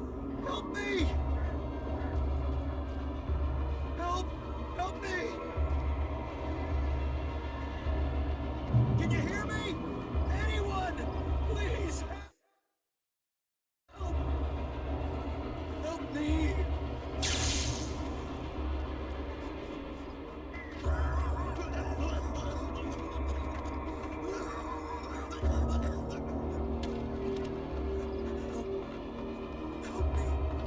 the ranger's office was locked. I'd need a key to get in.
The gate to Lover's Peak was locked.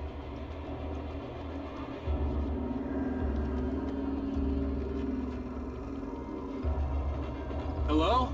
Back here! I'm back here! Hey, please help me!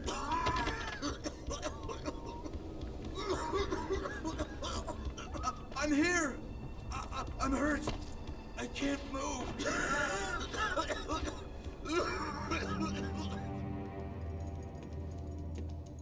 Mr. Wake? Oh, hell. It happened just the way it was on that page. I found. Came true. It knew. So dark. It'll come back for me. You must... The lights. In the office. I have the key. Okay, Rusty. Hang on. I'll be right back. Whatever did this couldn't be far. Rusty had found a page from the manuscript. It would help me understand what had happened.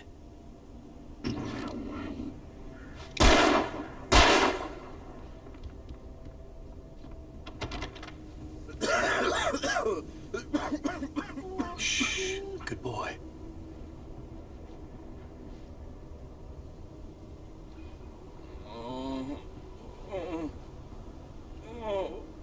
A presence so dark. Like the forest at night. Woke up.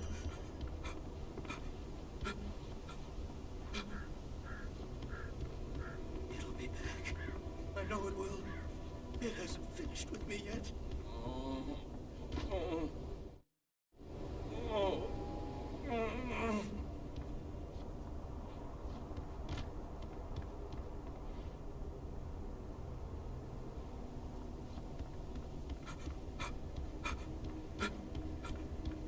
So big.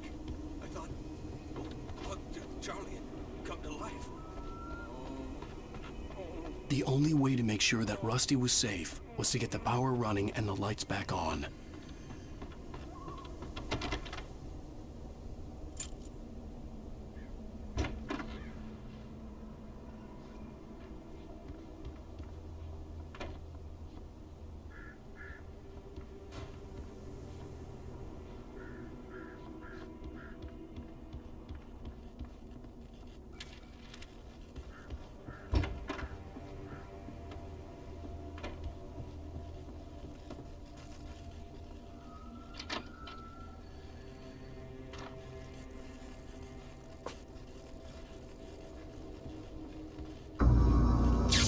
Too late. Someone had destroyed the circuit breaker. There was no way to get the lights back on. Rusty! Rusty!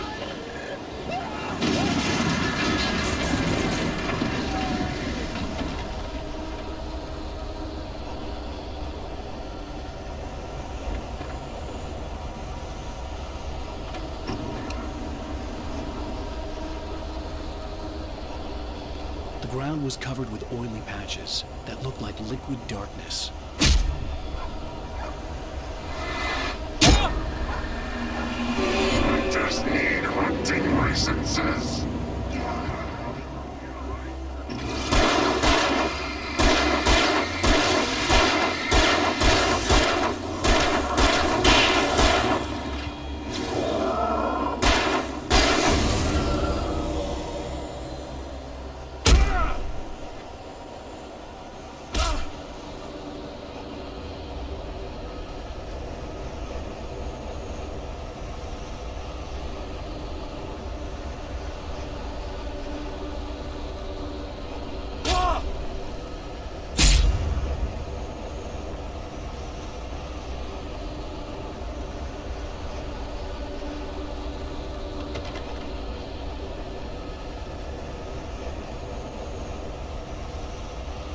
Something had torn a mammoth-sized hole in the wall.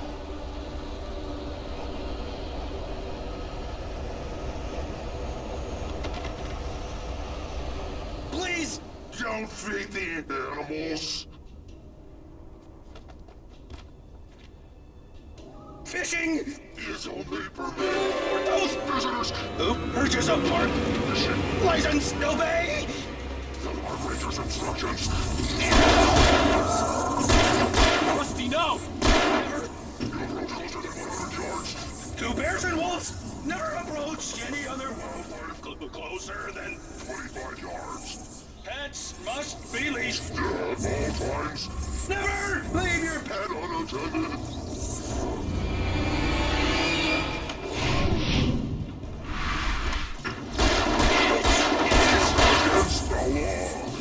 Removed any natural objects or historical artifacts from the park grounds.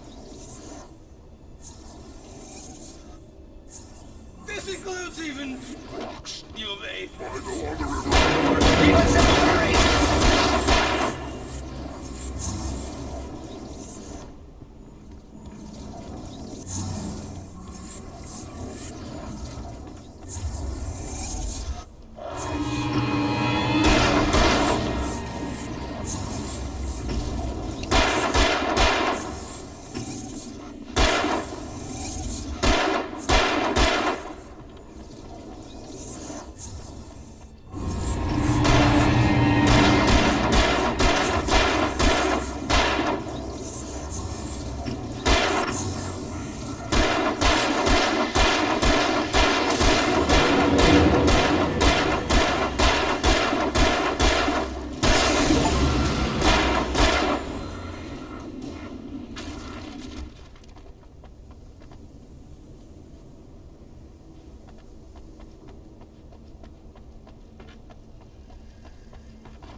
Forget about it, Barry. It's just me going crazy.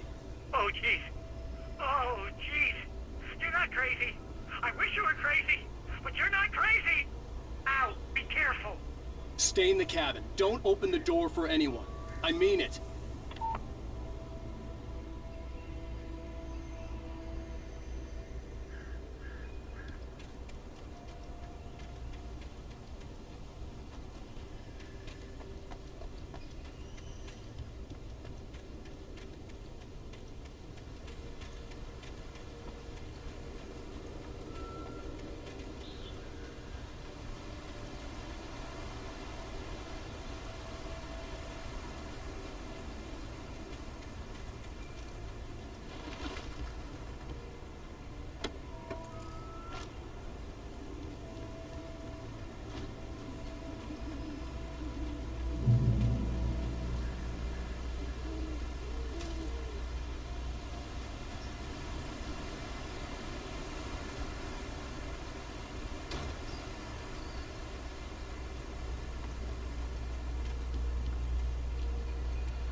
Lover's Peak was at the far end of the nature trail.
get moving. More of them coming. That flashlight's kid stuff. The flares will keep the bastards away.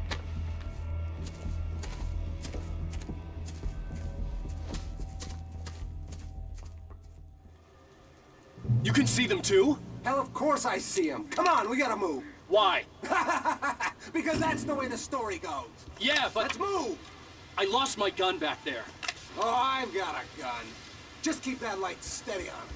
It took a moment, but then I recognized him. He'd been on the ferry when I first arrived here with Alice. He knew my name. We were headed in the direction of Lover's Peak. There was no way this was a coincidence. He was the kidnapper. Come on, Wake! You better keep up. You set him up, and I'll knock him down, Wake.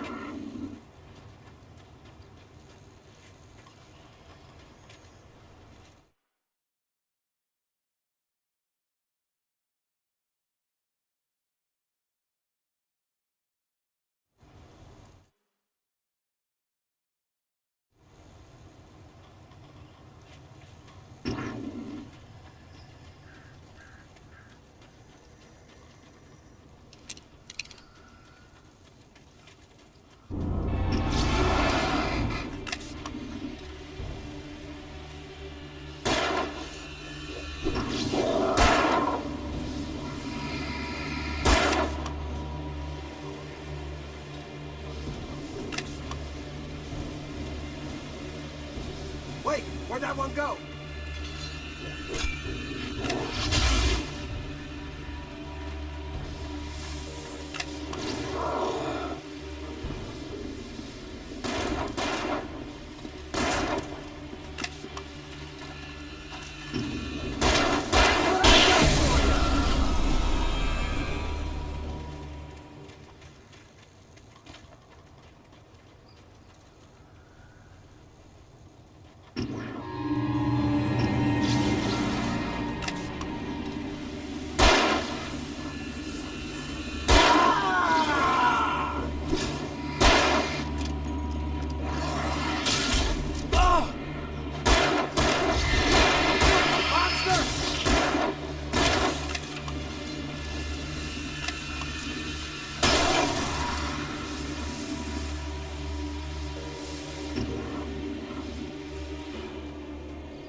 Lover's Peak. Right up these stairs, Wake. Use the flares from the emergency box to hold them off while I get these boards off. Give me the gun. Yeah, no can do, Wake. Are you kidding? Give me the gun! No time for back talk. Hold them off, damn it!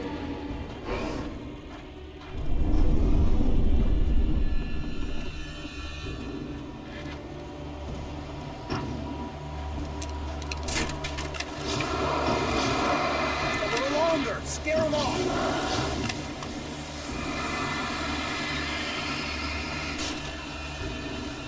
Get some light on those bastards. That'll keep them off us.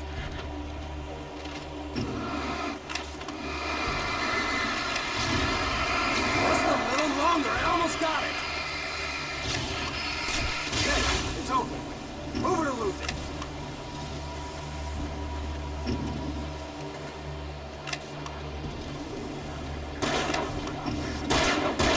Get some!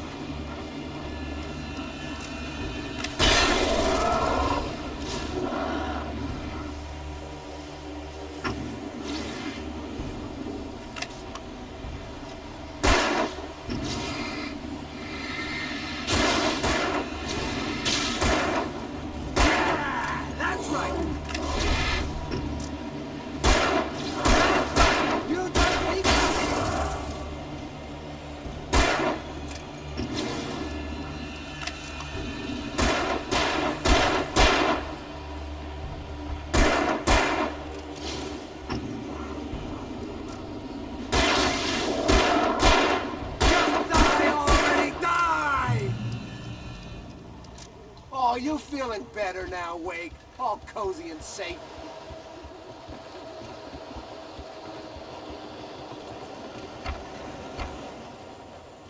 Better get ready. They'll be on us soon.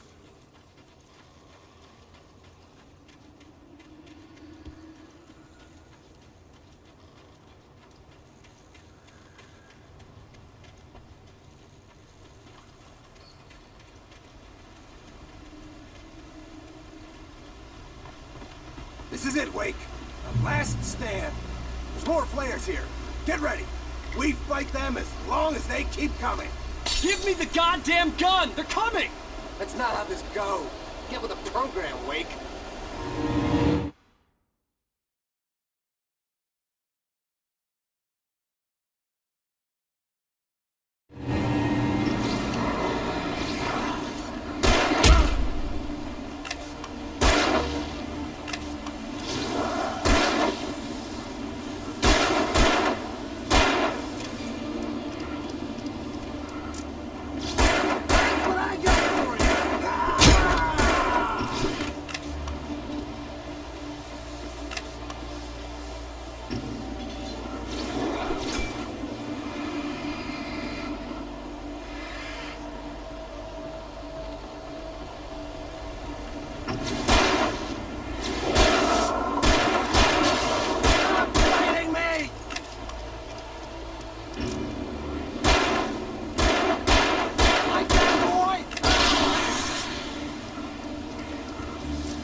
for you!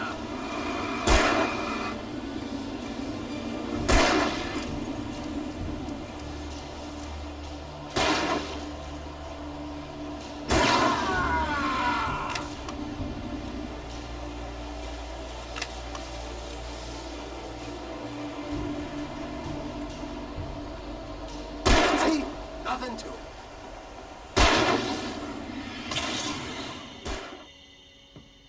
Let's cut the act now. Where's my wife? I knew you were gonna say that. I read it all before. You're a hell of a writer. Congratulations.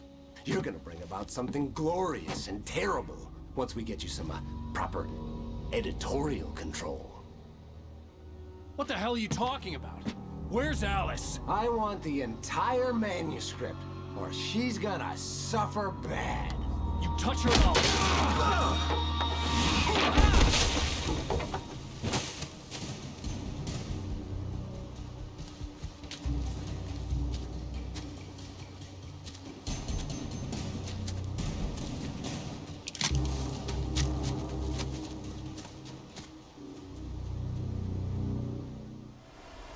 You're gonna give me the manuscript, or you'll be sorry!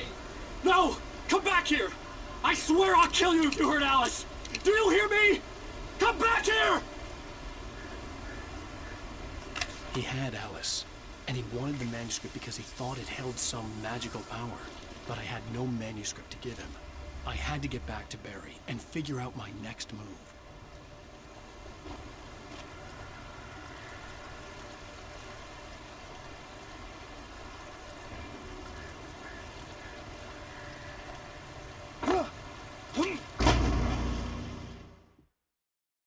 Give me the manuscript or you'll be sorry! No! Come back here!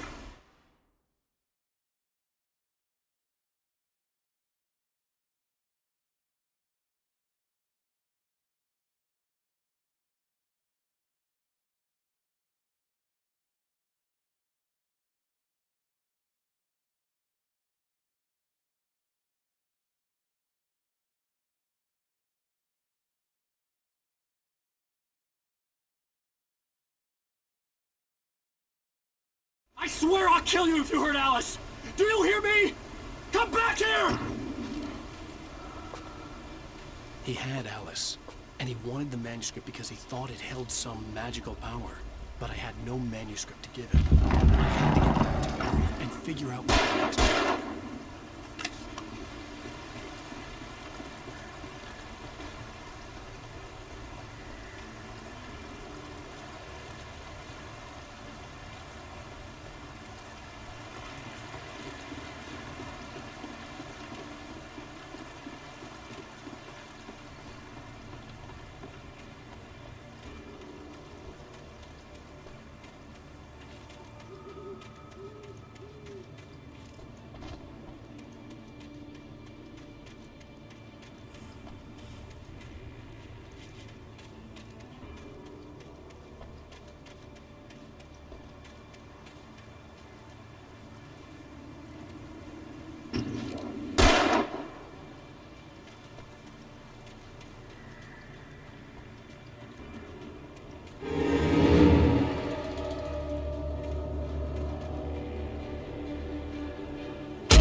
Rusty had warned me about these traps. It hurt like hell. I was stuck.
Give me the manuscript or you'll be sorry! No! Come back here! I swear I'll kill you if you hurt Alice! Do you hear me? Come back here! He had Alice, and he wanted the... Give me the manuscript or you'll be sorry! No! Come back here! I swear I'll kill you if you hurt Alice! Do you hear me? Come back here! He had Alice, and he wanted the manuscript because he thought it held some magical power. But I had no manuscript to give him. I had to get back to Barry and figure out my next move.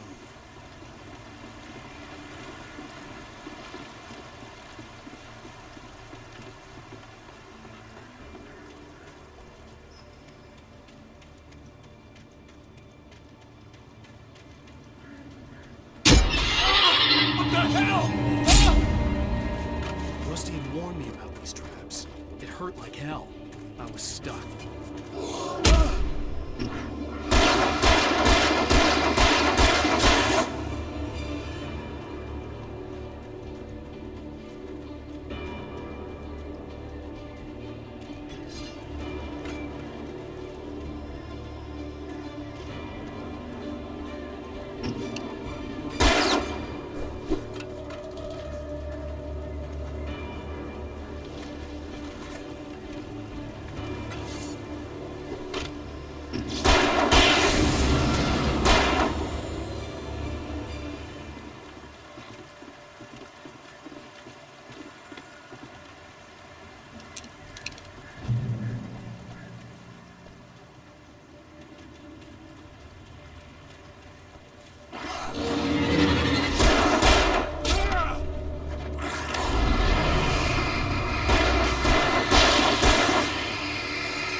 I had heard the plane fall.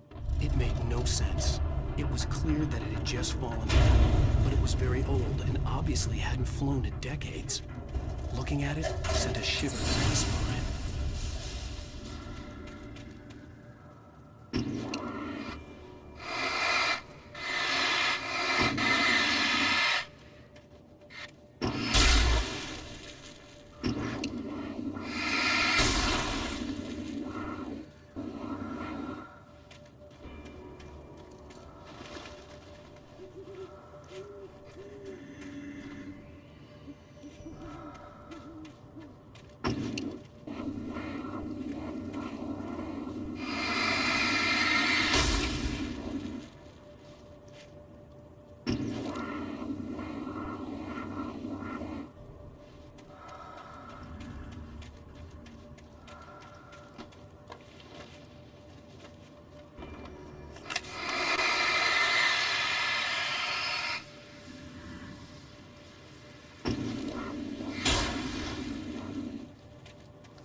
universe.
Stay out of sight. I'm on my way.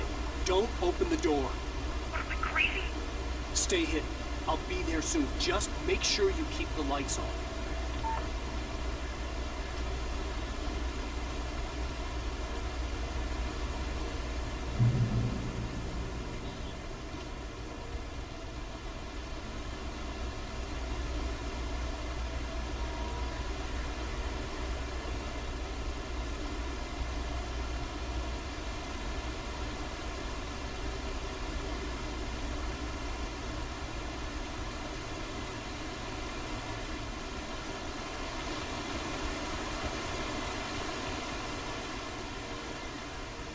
I still had to reach Barry at the cabin, but at least I was out of the woods.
I had to find the key to the garage. A story is not a machine that does what you tell it. A story is a beast with a life of its own. You can create it, shape it, but as the story grows, it starts wanting things of its own. Change one thing and you set off a chain reaction of events that spreads through the whole thing. The characters have to be true to themselves. The events need to follow a logic that fits the story. A single flaw and the magic is gone. The story dies. Alice dies.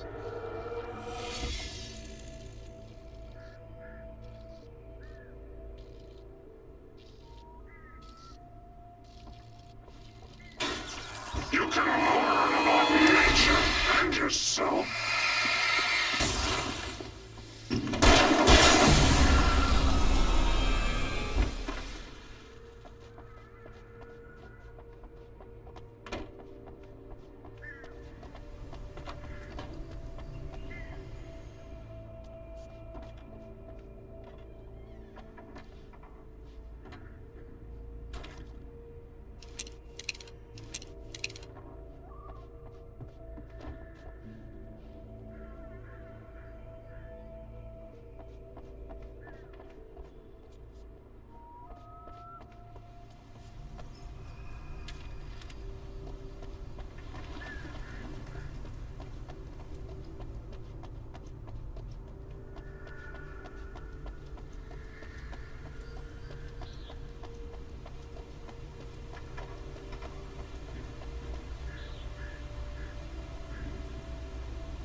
flare gun was probably the best weapon I could imagine against the dark things I was facing.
It was the kidnapper.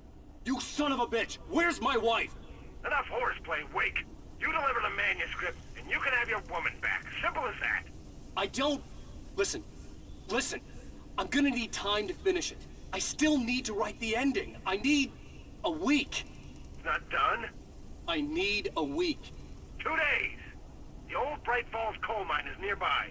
You can find it easy, city boy. The main building, there at noon. You bring the manuscript, you'll get your wife. If not, well, get me. Yes, I get you.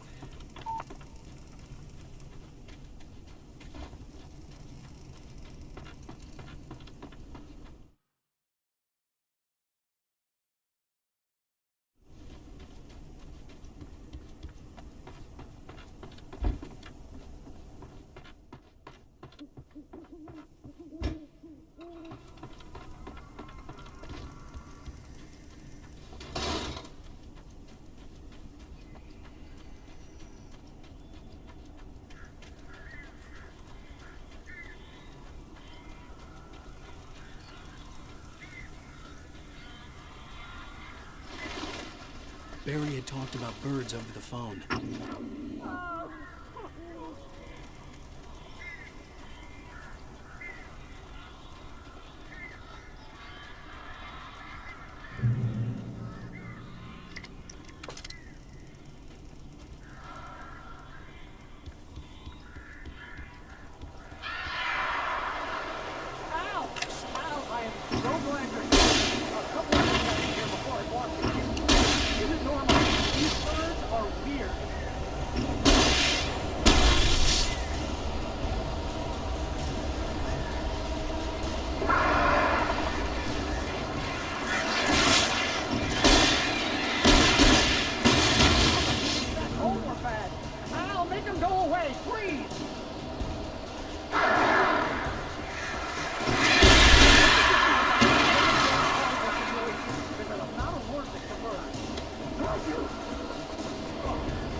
door now. They're gone. Hey, Al.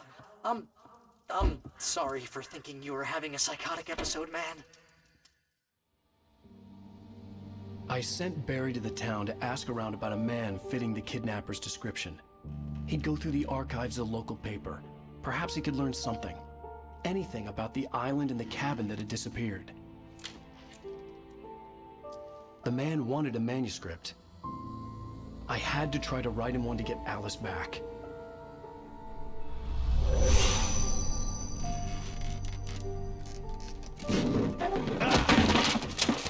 For me, the supernatural had always been nothing but a metaphor for the human psyche, a tool to use in writing fiction.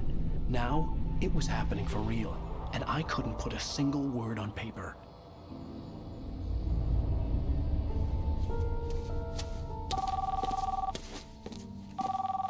Barry Wheeler speaking. This is Rose. Rose? I found Mr. Wake's pages. Oh, you sweet, brilliant girl. Could you and Mr. Wake come get them?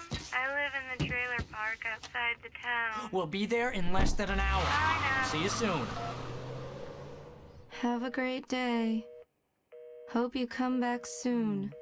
Welcome to the old dear diner. Good girl.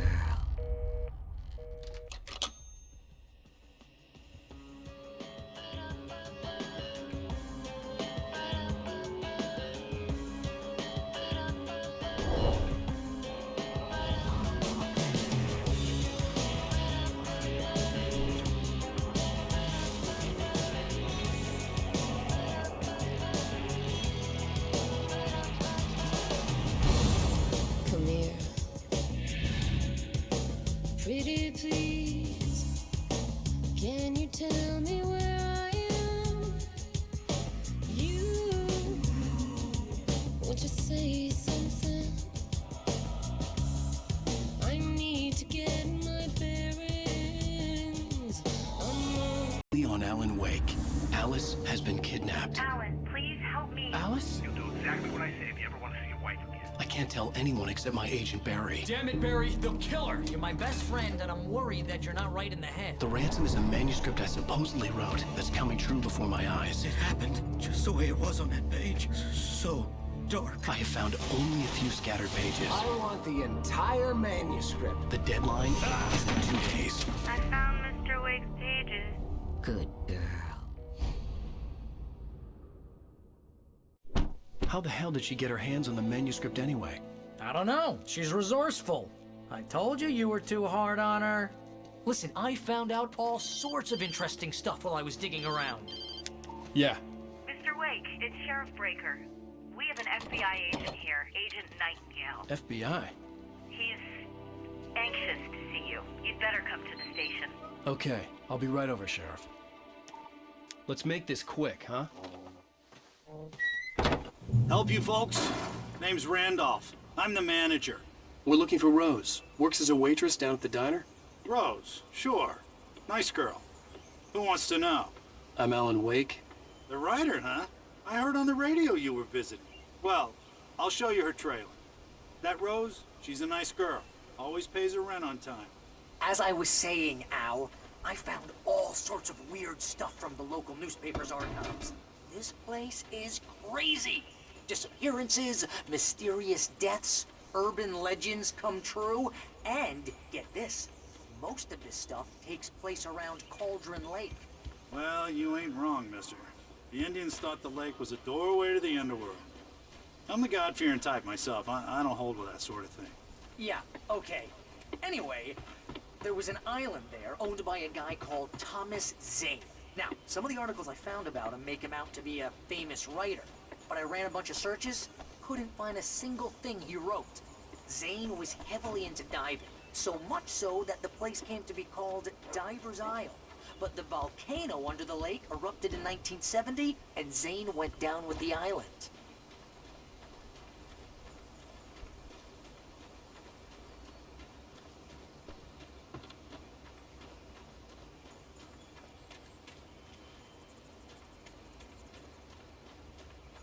Come on, mister. I'll take you to Rose's trailer.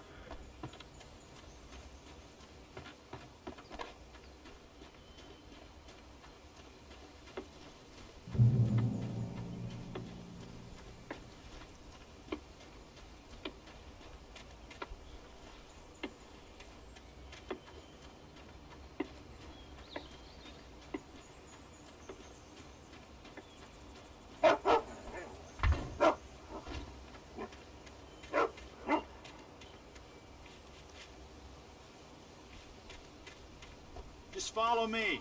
It's not far.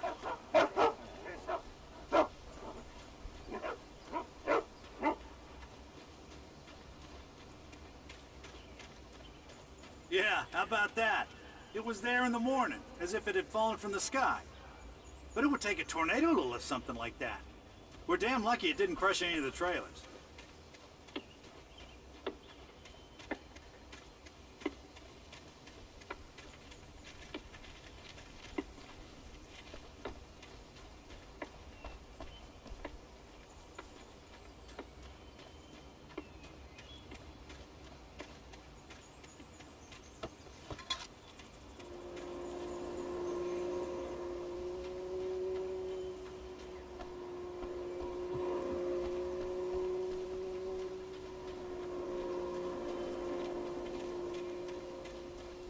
Listen, I got things to do. This place don't run itself.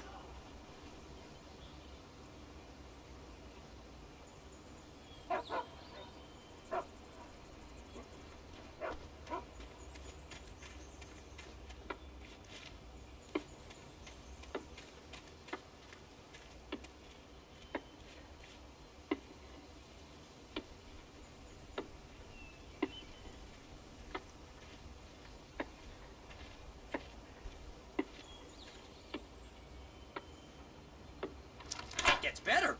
A local girl, Barbara Jagger, drowned in Cauldron Lake just a week earlier. They were lovers. Sure, Jagger's a local spook story. The Scratching Hag comes for you in the dark.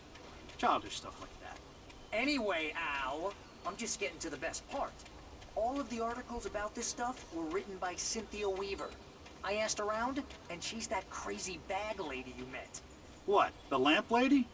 She can be a little loopy, but she's not homeless or anything.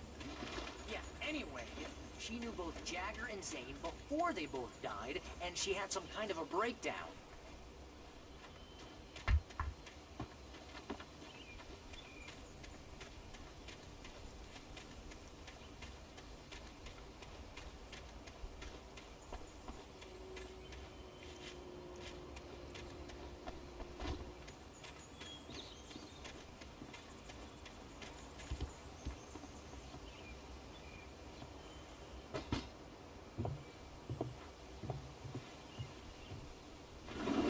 Welcome to... Oh dear, Mr. Wake.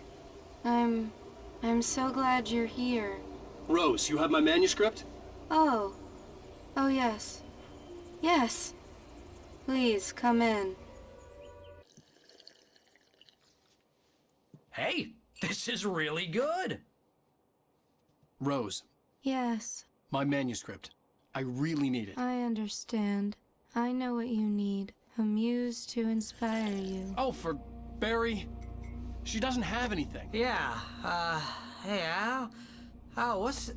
Oh... Barry! What? What?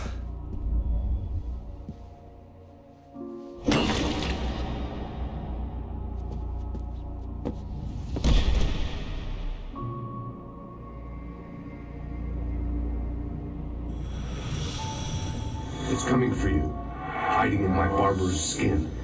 I'm too weak to stop it. You must turn the lights on.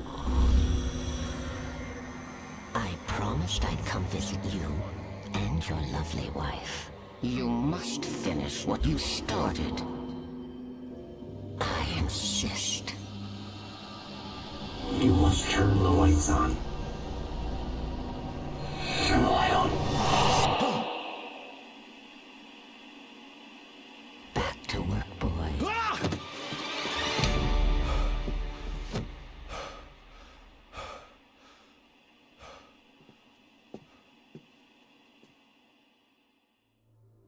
I felt nauseous, hungover. Only anger kept me going.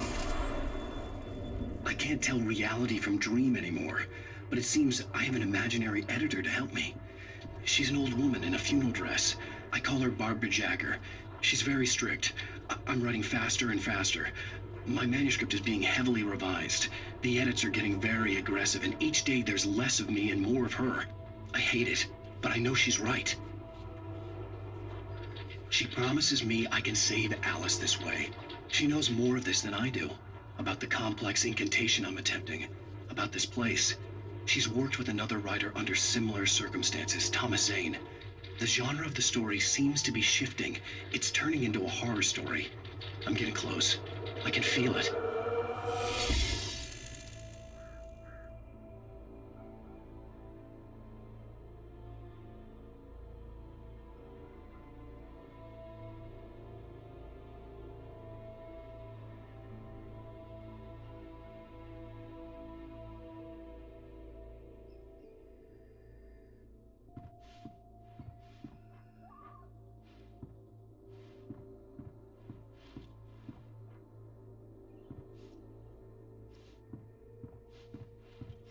Rose took a day from me. I had less than 12 hours left to meet the kidnapper.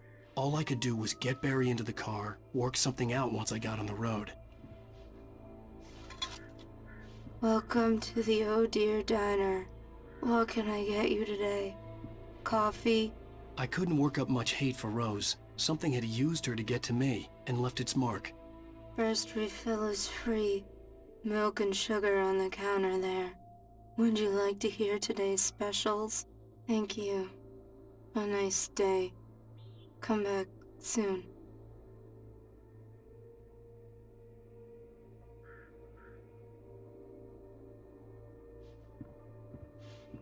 Barry was out of it. He was way too heavy to carry. You're right. I deserve more money. I'm so handsome.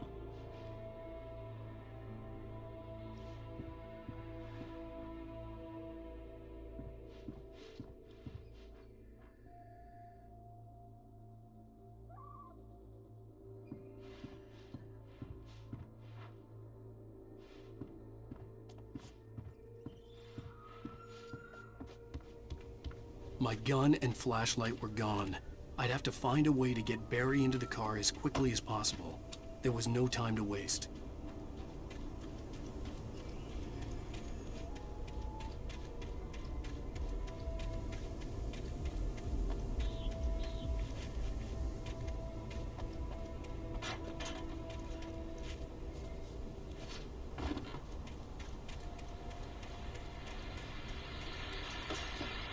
I just stepped outside to catch a breath of fresh air, and let me tell you, the weather's getting heavy. Nights like this make me especially glad I'm here talking to you and not home in bed. Once the weather takes a turn like this, I can't sleep at all. It's all tangled bed sheets and dark thoughts, punctuated by the occasional plunge into nightmare. Is it just me? Well, perhaps it is. But I hope I can make the night a little bit easier to get through. Calmer, you're on KBF FM. Hey, Pat, it's Walt Snyder. What's on your mind, Walt? Well, I am the way you are, but, well, I can't sleep either, you know? I just been staring out the window here, trying to make sense of it all, but, I ain't been drinking either, you know? I just... Well, you sound like a man with a problem, Walt. I had argument with Danny, and, then I got in trouble with the law, and, I'm just, well... I heard something like that, Walt. Yeah, well, he's, Danny's my best friend, and, he let me out on bail today, and now I'm just alone here at the window, waiting. Man, and there's something in the air tonight, man. I was just outside looking up at the sky above our broadcast tower thinking the same thing. What are you waiting for, Walt? I don't know. Something's gonna happen. I think I better go. Well, Walt, maybe... No, thanks, Pat. Well, good luck to you, Walt. Hang in there. Let's take a little break, folks. This weather's really something else, huh? How can I be sure that you will walk away? Why'd you love deception? Love me the best way. How can I be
you're gonna get it now. God knows what you've done to that poor girl. This is Agent Nightingale, FBI! Get him up, Hemingway! You're under arrest! You move a muscle, I'll unload right in your goddamn face! Stay right where you are, Spillane!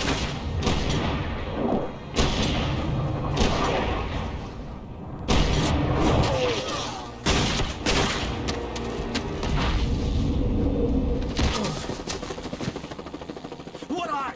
I'm standing right here, you goddamn maniac!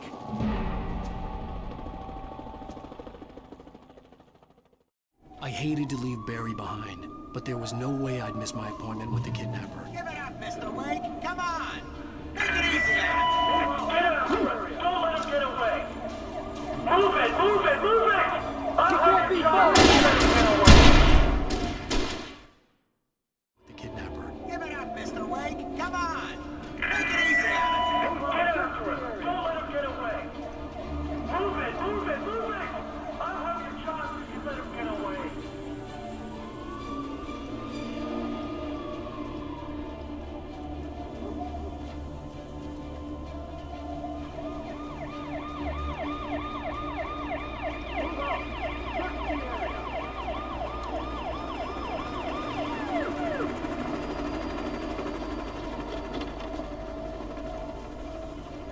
Stop running! We have the suspect in sight.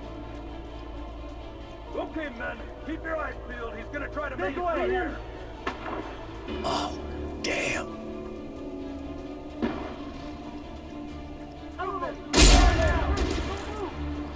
I don't get away! Keep an eye out! God damn it! Where did he go? Look away! Keep an eye out!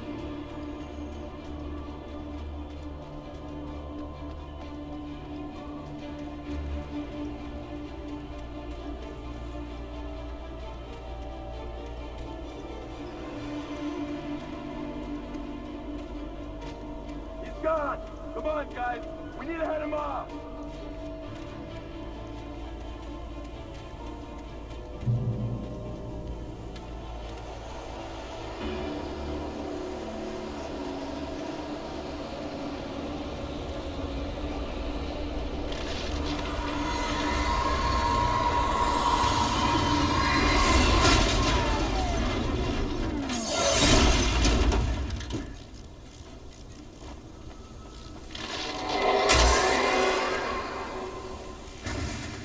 Come in, Agent Nightingale. This is Sheriff Breaker. Over.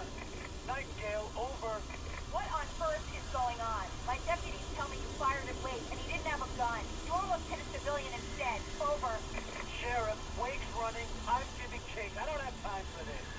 Well, make the time. You can't just go shooting at people in my town. Over. I'm a federal agent pursuing a fugitive. You want to discuss my methods, Sheriff? Make an appointment. Over. You stay right where you are, Agent Nightingale. I'm on my way. Out. The suspect was last sighted running along the gorge that leads westward from the trailer park. All units are advised that the suspect may be armed. Approach with caution. James out.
Search the area.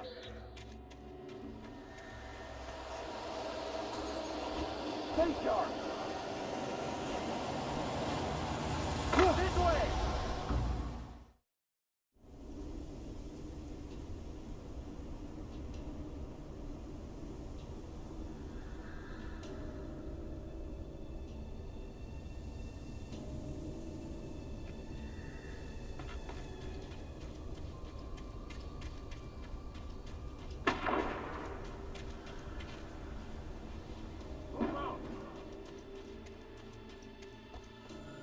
the area.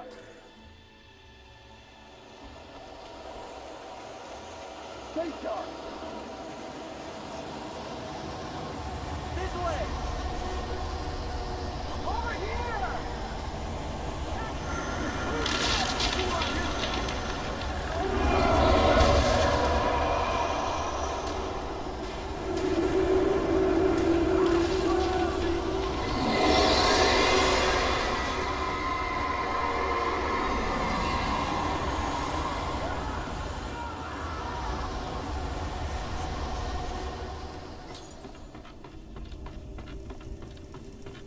This horror was everywhere I went, circling me. The cops didn't stand a chance. They were after a writer, not a monster.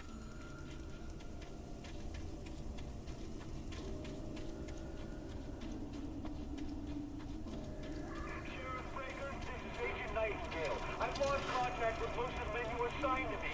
It's Wake's doing. Wait, are you seriously telling me that geek writer just took out my deputies? Are you kidding? I mean, have you seen this guy? He wears a tweed jacket. Over. He's the guy we're chasing. If it's not him, who then? Bigfoot? Over.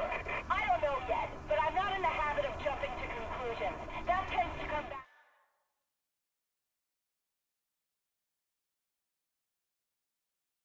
Bite you in the ass. Out.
This is James. Mulligan, Thornton, come in. Over.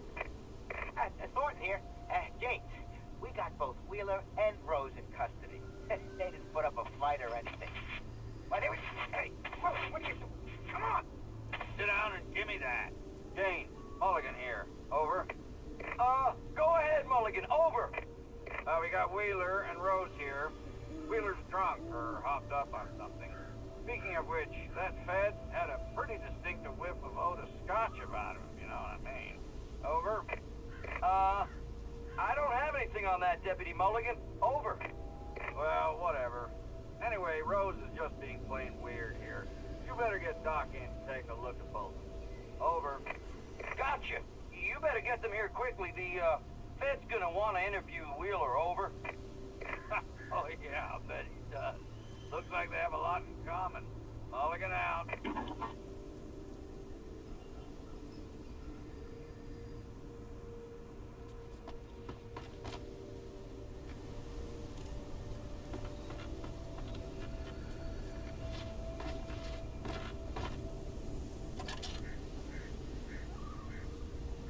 I could see the lights of the radio station in the distance.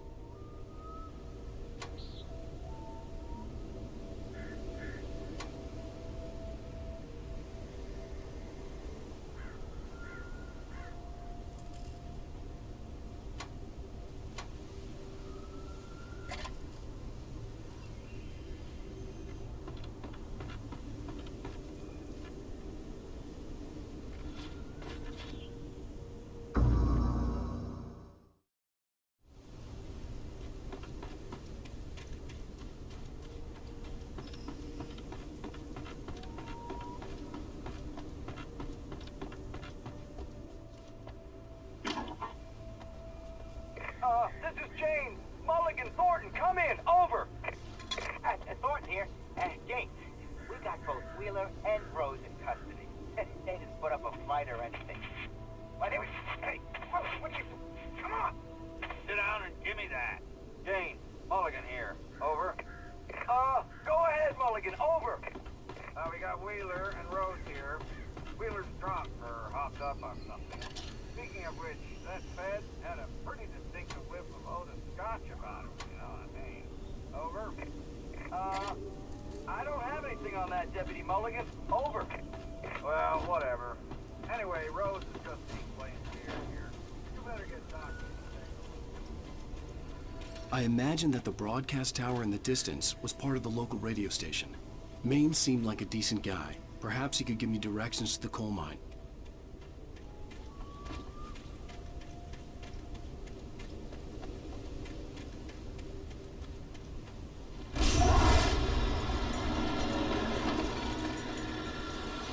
Unnatural shadows clung to me. I wouldn't get through without one.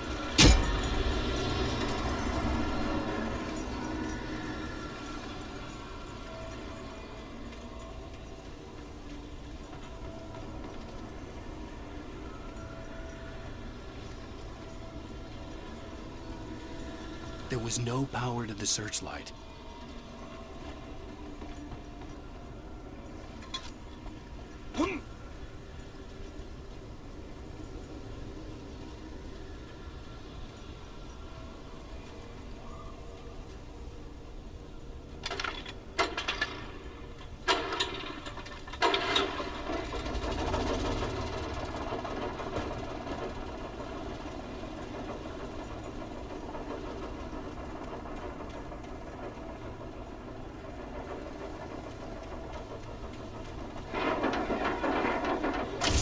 Generator conked out.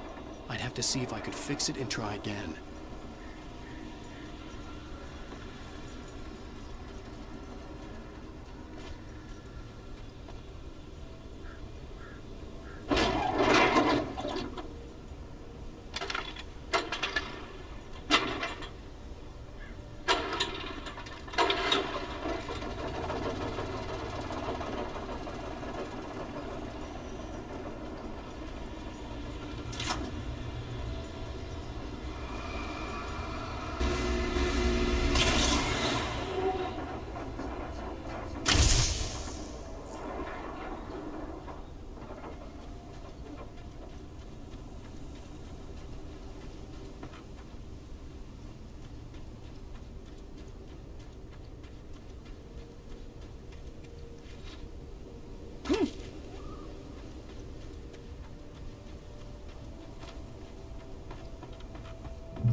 It took me a moment to recognize the flashbang grenades.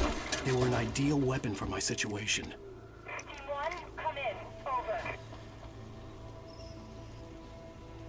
Team 1, this is Sheriff Breaker. Report. Over.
another call.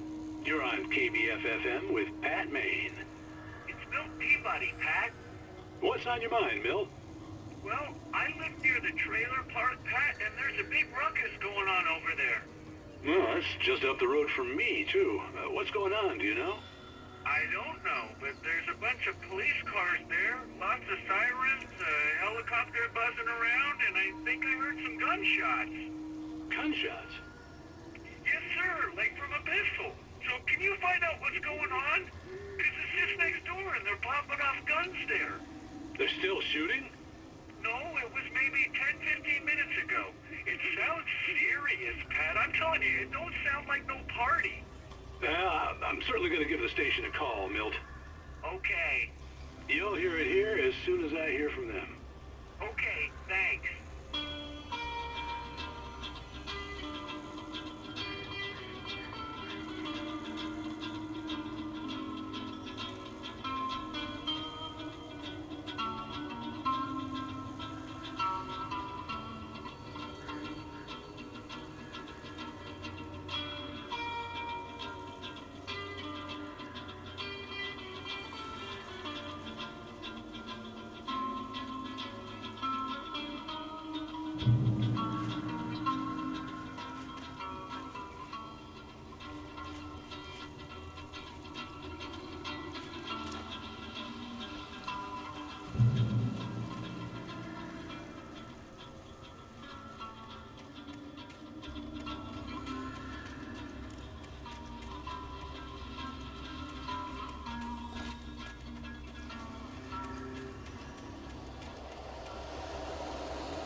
I hope Maine could lend me a car to get to the coal mine. Why, hello, Lorna. What do you have for us? Well, I just don't see why the cops bothered with the trailer park. What do you mean? It's a trailer park. Of course you're going to have trouble in a place like that. I mean, what do you expect? The sheriff should be helping us normal citizens instead of wasting resources on those people. Well... Let the try to sort themselves out. I'm sorry, but my granddaddy settled in Bright Falls in 1911. Well, thank you very much for that compassionate viewpoint, Lorna. How can I be sure that you'll walk away? Why'd you lie?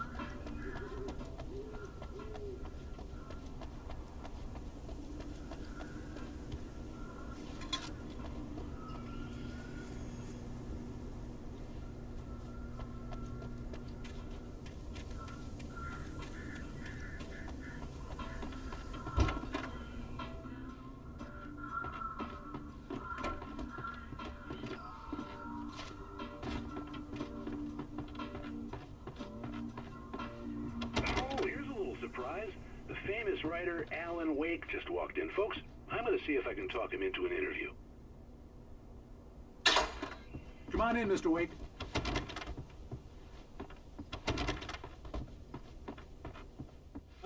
I'm so glad you could find the time to do this, Mr. Wake. Nowhere to run now, Dan Brown. You back away from me. Don't hurt her. Whoa. Everyone calm down. Put the gun down. We're all friends here, right? Cool your jets, Nightingale. We got him. Judas Priest! What the hell's the matter with you? There's a civilian in there.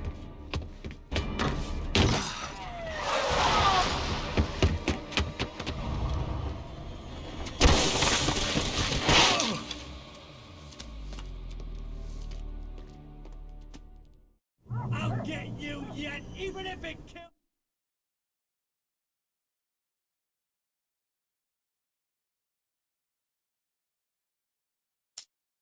me. You hear me? You hear me, H.P. Lovecraft? I had fallen off so many cliffs it was ridiculous. That's what you get for naming a book The Sudden Stop. It was probably good I hadn't had the chance to tell Maine where I was going. I'd have to lose the cops and find my own way to the mine.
There was no sensible reason for the power company work lights to be here. It was almost as if they'd been left for someone like me to use.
Hello?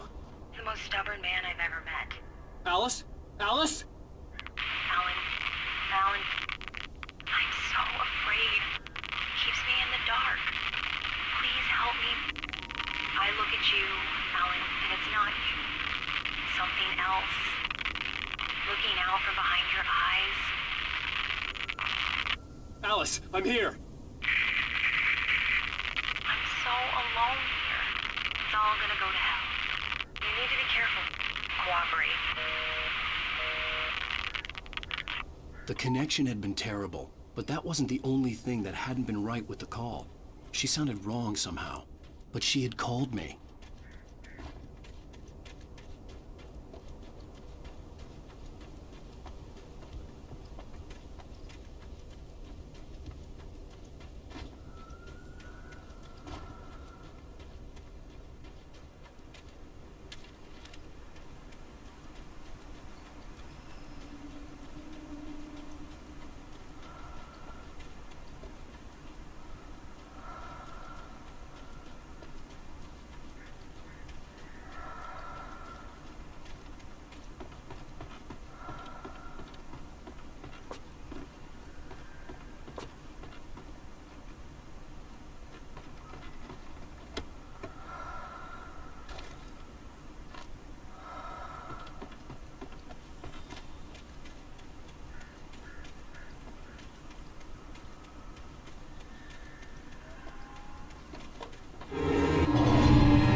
I could see a railway bridge up ahead, and a warehouse of some sort on the opposite shore. I hoped I could find a car from there.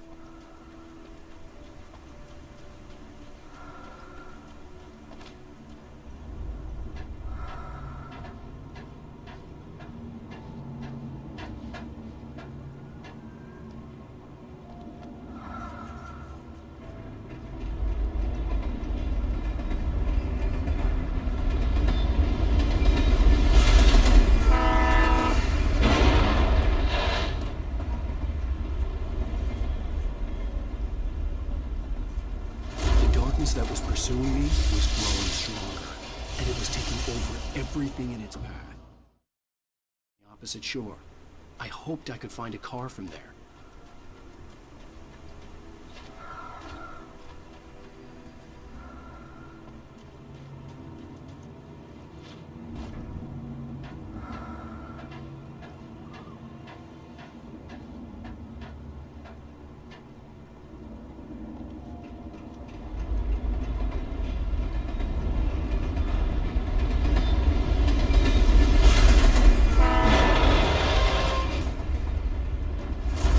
That was pursuing me was growing stronger, and it was taking over everything in its path.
As a teenager, just starting to get interested in writing, Stephen King had been a source of inspiration to me.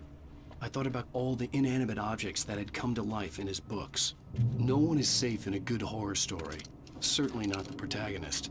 That's what makes them fun. This was anything but. The darkness could possess anything, and it was getting closer.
We take the facts of our existence for granted, unaware that they are merely a thin veneer of desperate self-delusion, covering a vast cosmos of madness and horror. All too often, the stars are right. In Night Springs. Tonight's episode, a family occasion. Journalist Alvin Derleth's trip to study the local customs of an insular community in Night Springs has been less than successful. Until tonight. Well, I'm glad you changed your minds about this. Ancient customs, local mythology. My editor loves this kind of stuff. Well, Mr. Derleth, we don't want to feel like we're on exhibition, but you have demonstrated the seriousness of your intent. Oh, I am serious. Really, just do your thing. I'll stay out of your way and observe. Actually, I thought you could assist us. I'm afraid we are a man short. It would provide you with an intimate perspective. Could I really? Of course, Mr. Derleth. Well, I guess that's the least What would I have to do? Oh, here. Let me show you with a kiss.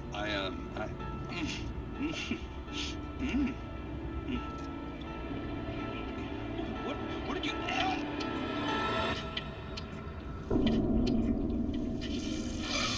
Oh, Mr. Derleth, you have well pleased Nixie Perka, the dweller in flesh. Your body shall host his 1,000 young, and all shall be glory.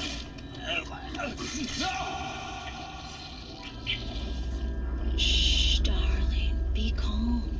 Shh. Alvin Derleth learned a harsh lesson. If you go looking for mythology, it may come looking for you. And such quests always bear fruit.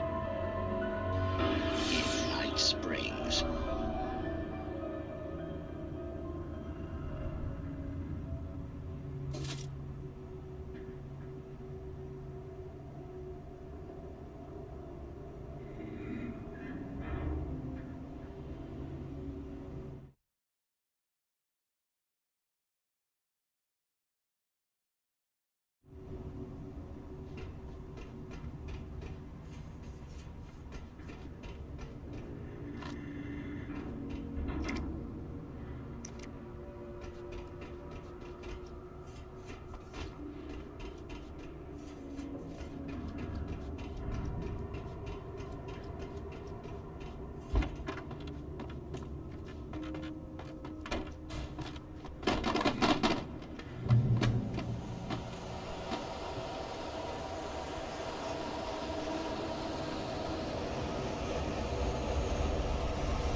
never been this glad to see the sunrise. I had a couple of hours to get to the coal mine.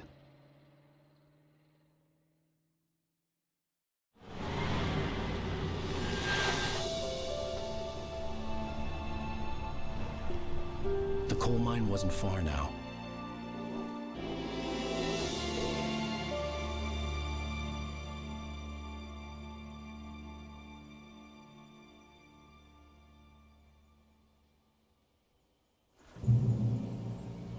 Today, I would meet the kidnapper, and he would give me Alice. I wouldn't give him any other choice. A drowning man will clutch at a straw.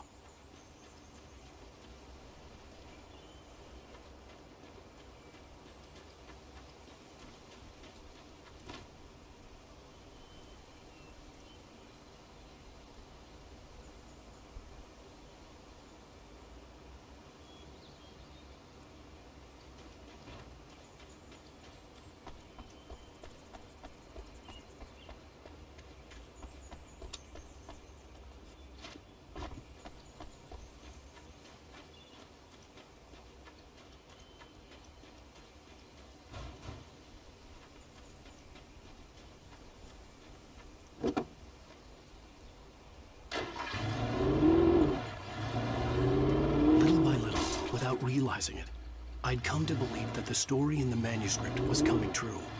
The current of its narrative had taken me deeper and deeper into dark waters. Alice had been taken from me.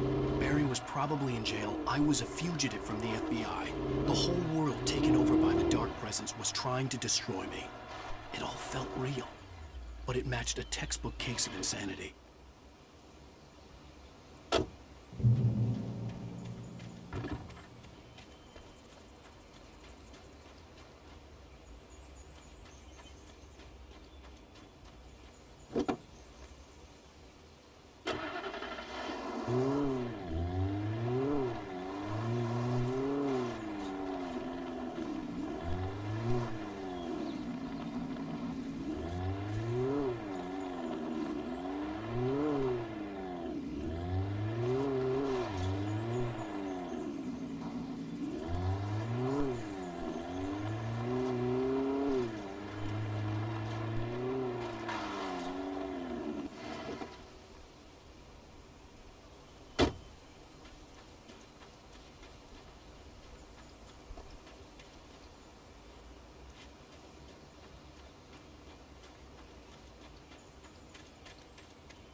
This is Pat Maine, and you're listening to KBF-FM. Folks, I want to apologize for kind of abandoning you to that looping music track last night, but I was detained.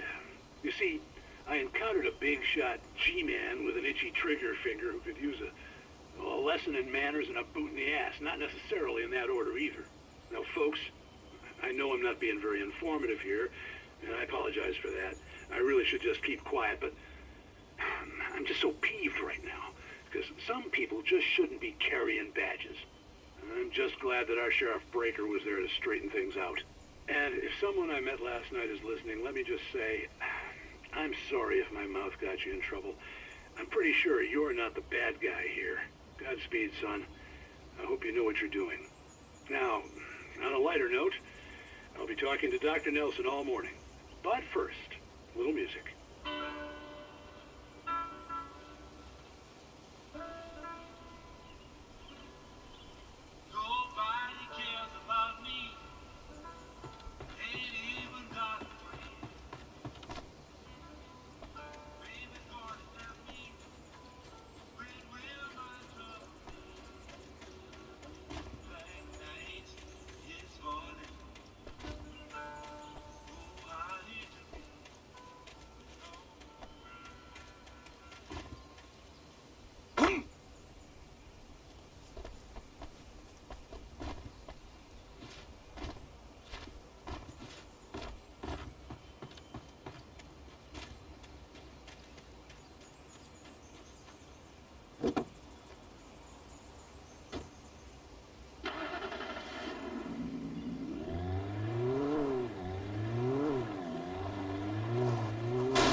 Welcome back to KBF FM.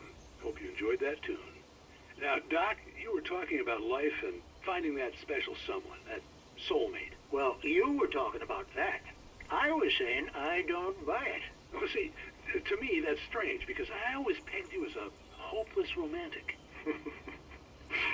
You got me there, Pat. But I think love's where you look for it. And you need to do a lot of looking, sure. But the idea that there's that one special person out there for you, and if you miss that chance, it's gone forever, and you're forever incomplete. I mean, isn't that depressing? Or, heck, childish even? There's plenty of fish in the sea. And apparently a fisherman has a fishing analogy for everything, but what you're saying, isn't that a little harsh? Well, no. What I am saying is that your potential for finding that connection isn't limited to what's essentially a chance encounter. How is that harsh? Yeah, well, I guess that's a nice thought, but let me say something personal here. Okay. Now, well, I don't disagree with you exactly, but I can't really fit that together with what I feel, what I felt for someone, because she was the one, she was, and I let her drift away from me. Maybe I didn't put in the work, I don't know, but, well, since then, and it was a long time ago, but since then, there hasn't been anyone, not like her. And I'm not saying I dwell on her or haven't moved on. I like my life. I'm not living in the past, but I do miss the way she completed me. You can't argue with the heart, Pat. I'm sorry, folks. I had kind of a scary experience last night, and let's just say it's shaken a few things loose.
I was early.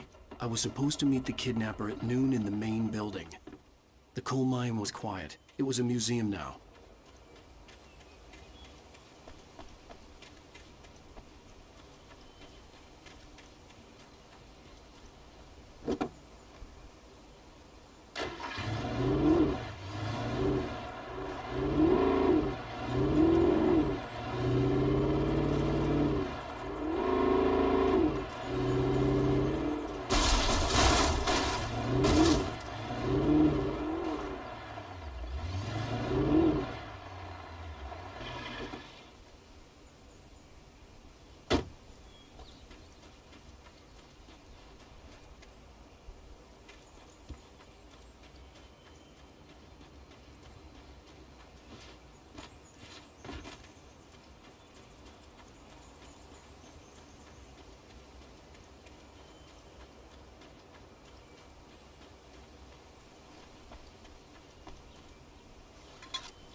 I didn't want to go outside. Cops had to be looking for me. The noon sun turned the place into a sauna. The day dragged on.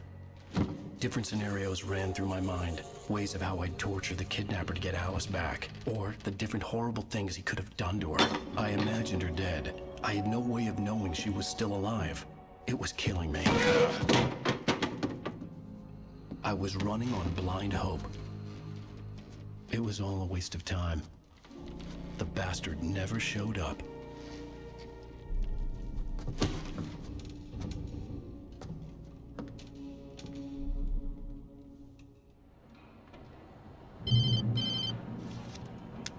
Wait! Where the hell are you? Change of plans. You know where Mirror Peak is? It's a big mountain north of where you are. You follow the path from the mine, you can't miss it. There's a lookout point there. I'll be waiting. I'm through being jerked around by you. You want to see your wife alive? Because if you do, you better watch what you say to me. Do we understand each other? I want to talk to Alice. Yeah, and I want the manuscript. Don't keep me waiting, Wake. Hello? Hello! Ah! I'm gonna kill him! I had to get to Mirror Peak.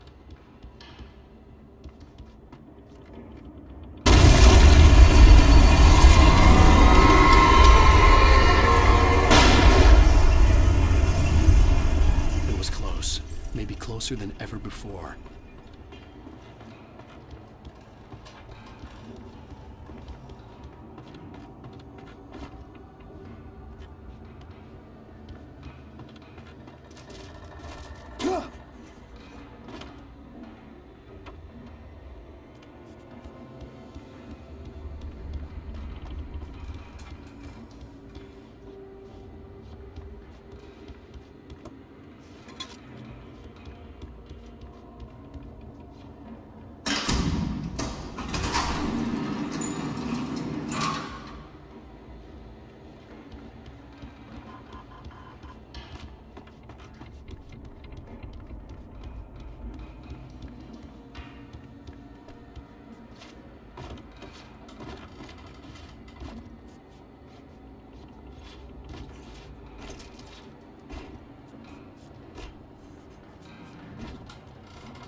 The only way to reach the hillside ahead was to go through the building. I had to find a way to avoid electrocution.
There was no way the flashbang grenades were standard power company equipment.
had no real plan.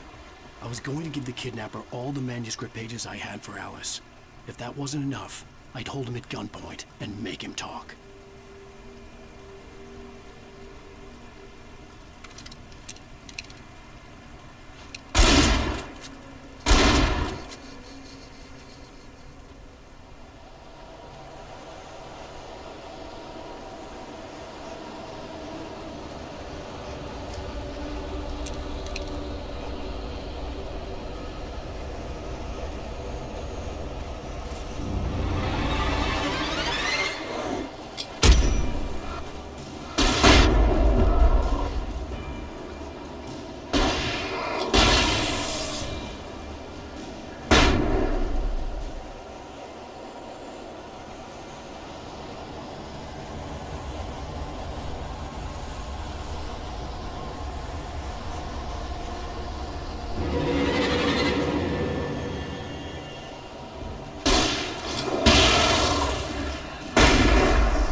The dark presence was moving ahead of me in the same direction I was going. A cold feeling settled itself in the pit of my stomach. Was it going for Alice?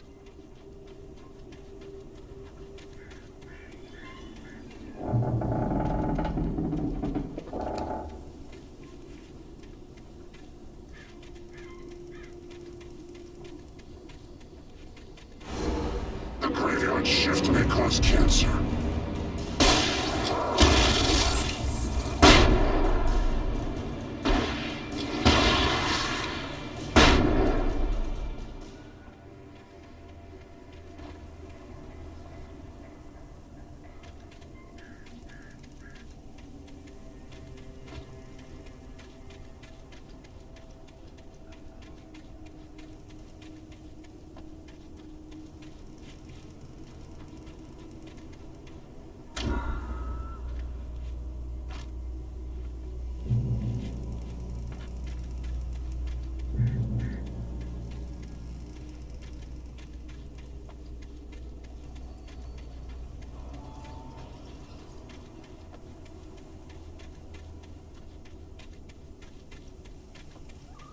The place was dead, a ghost town.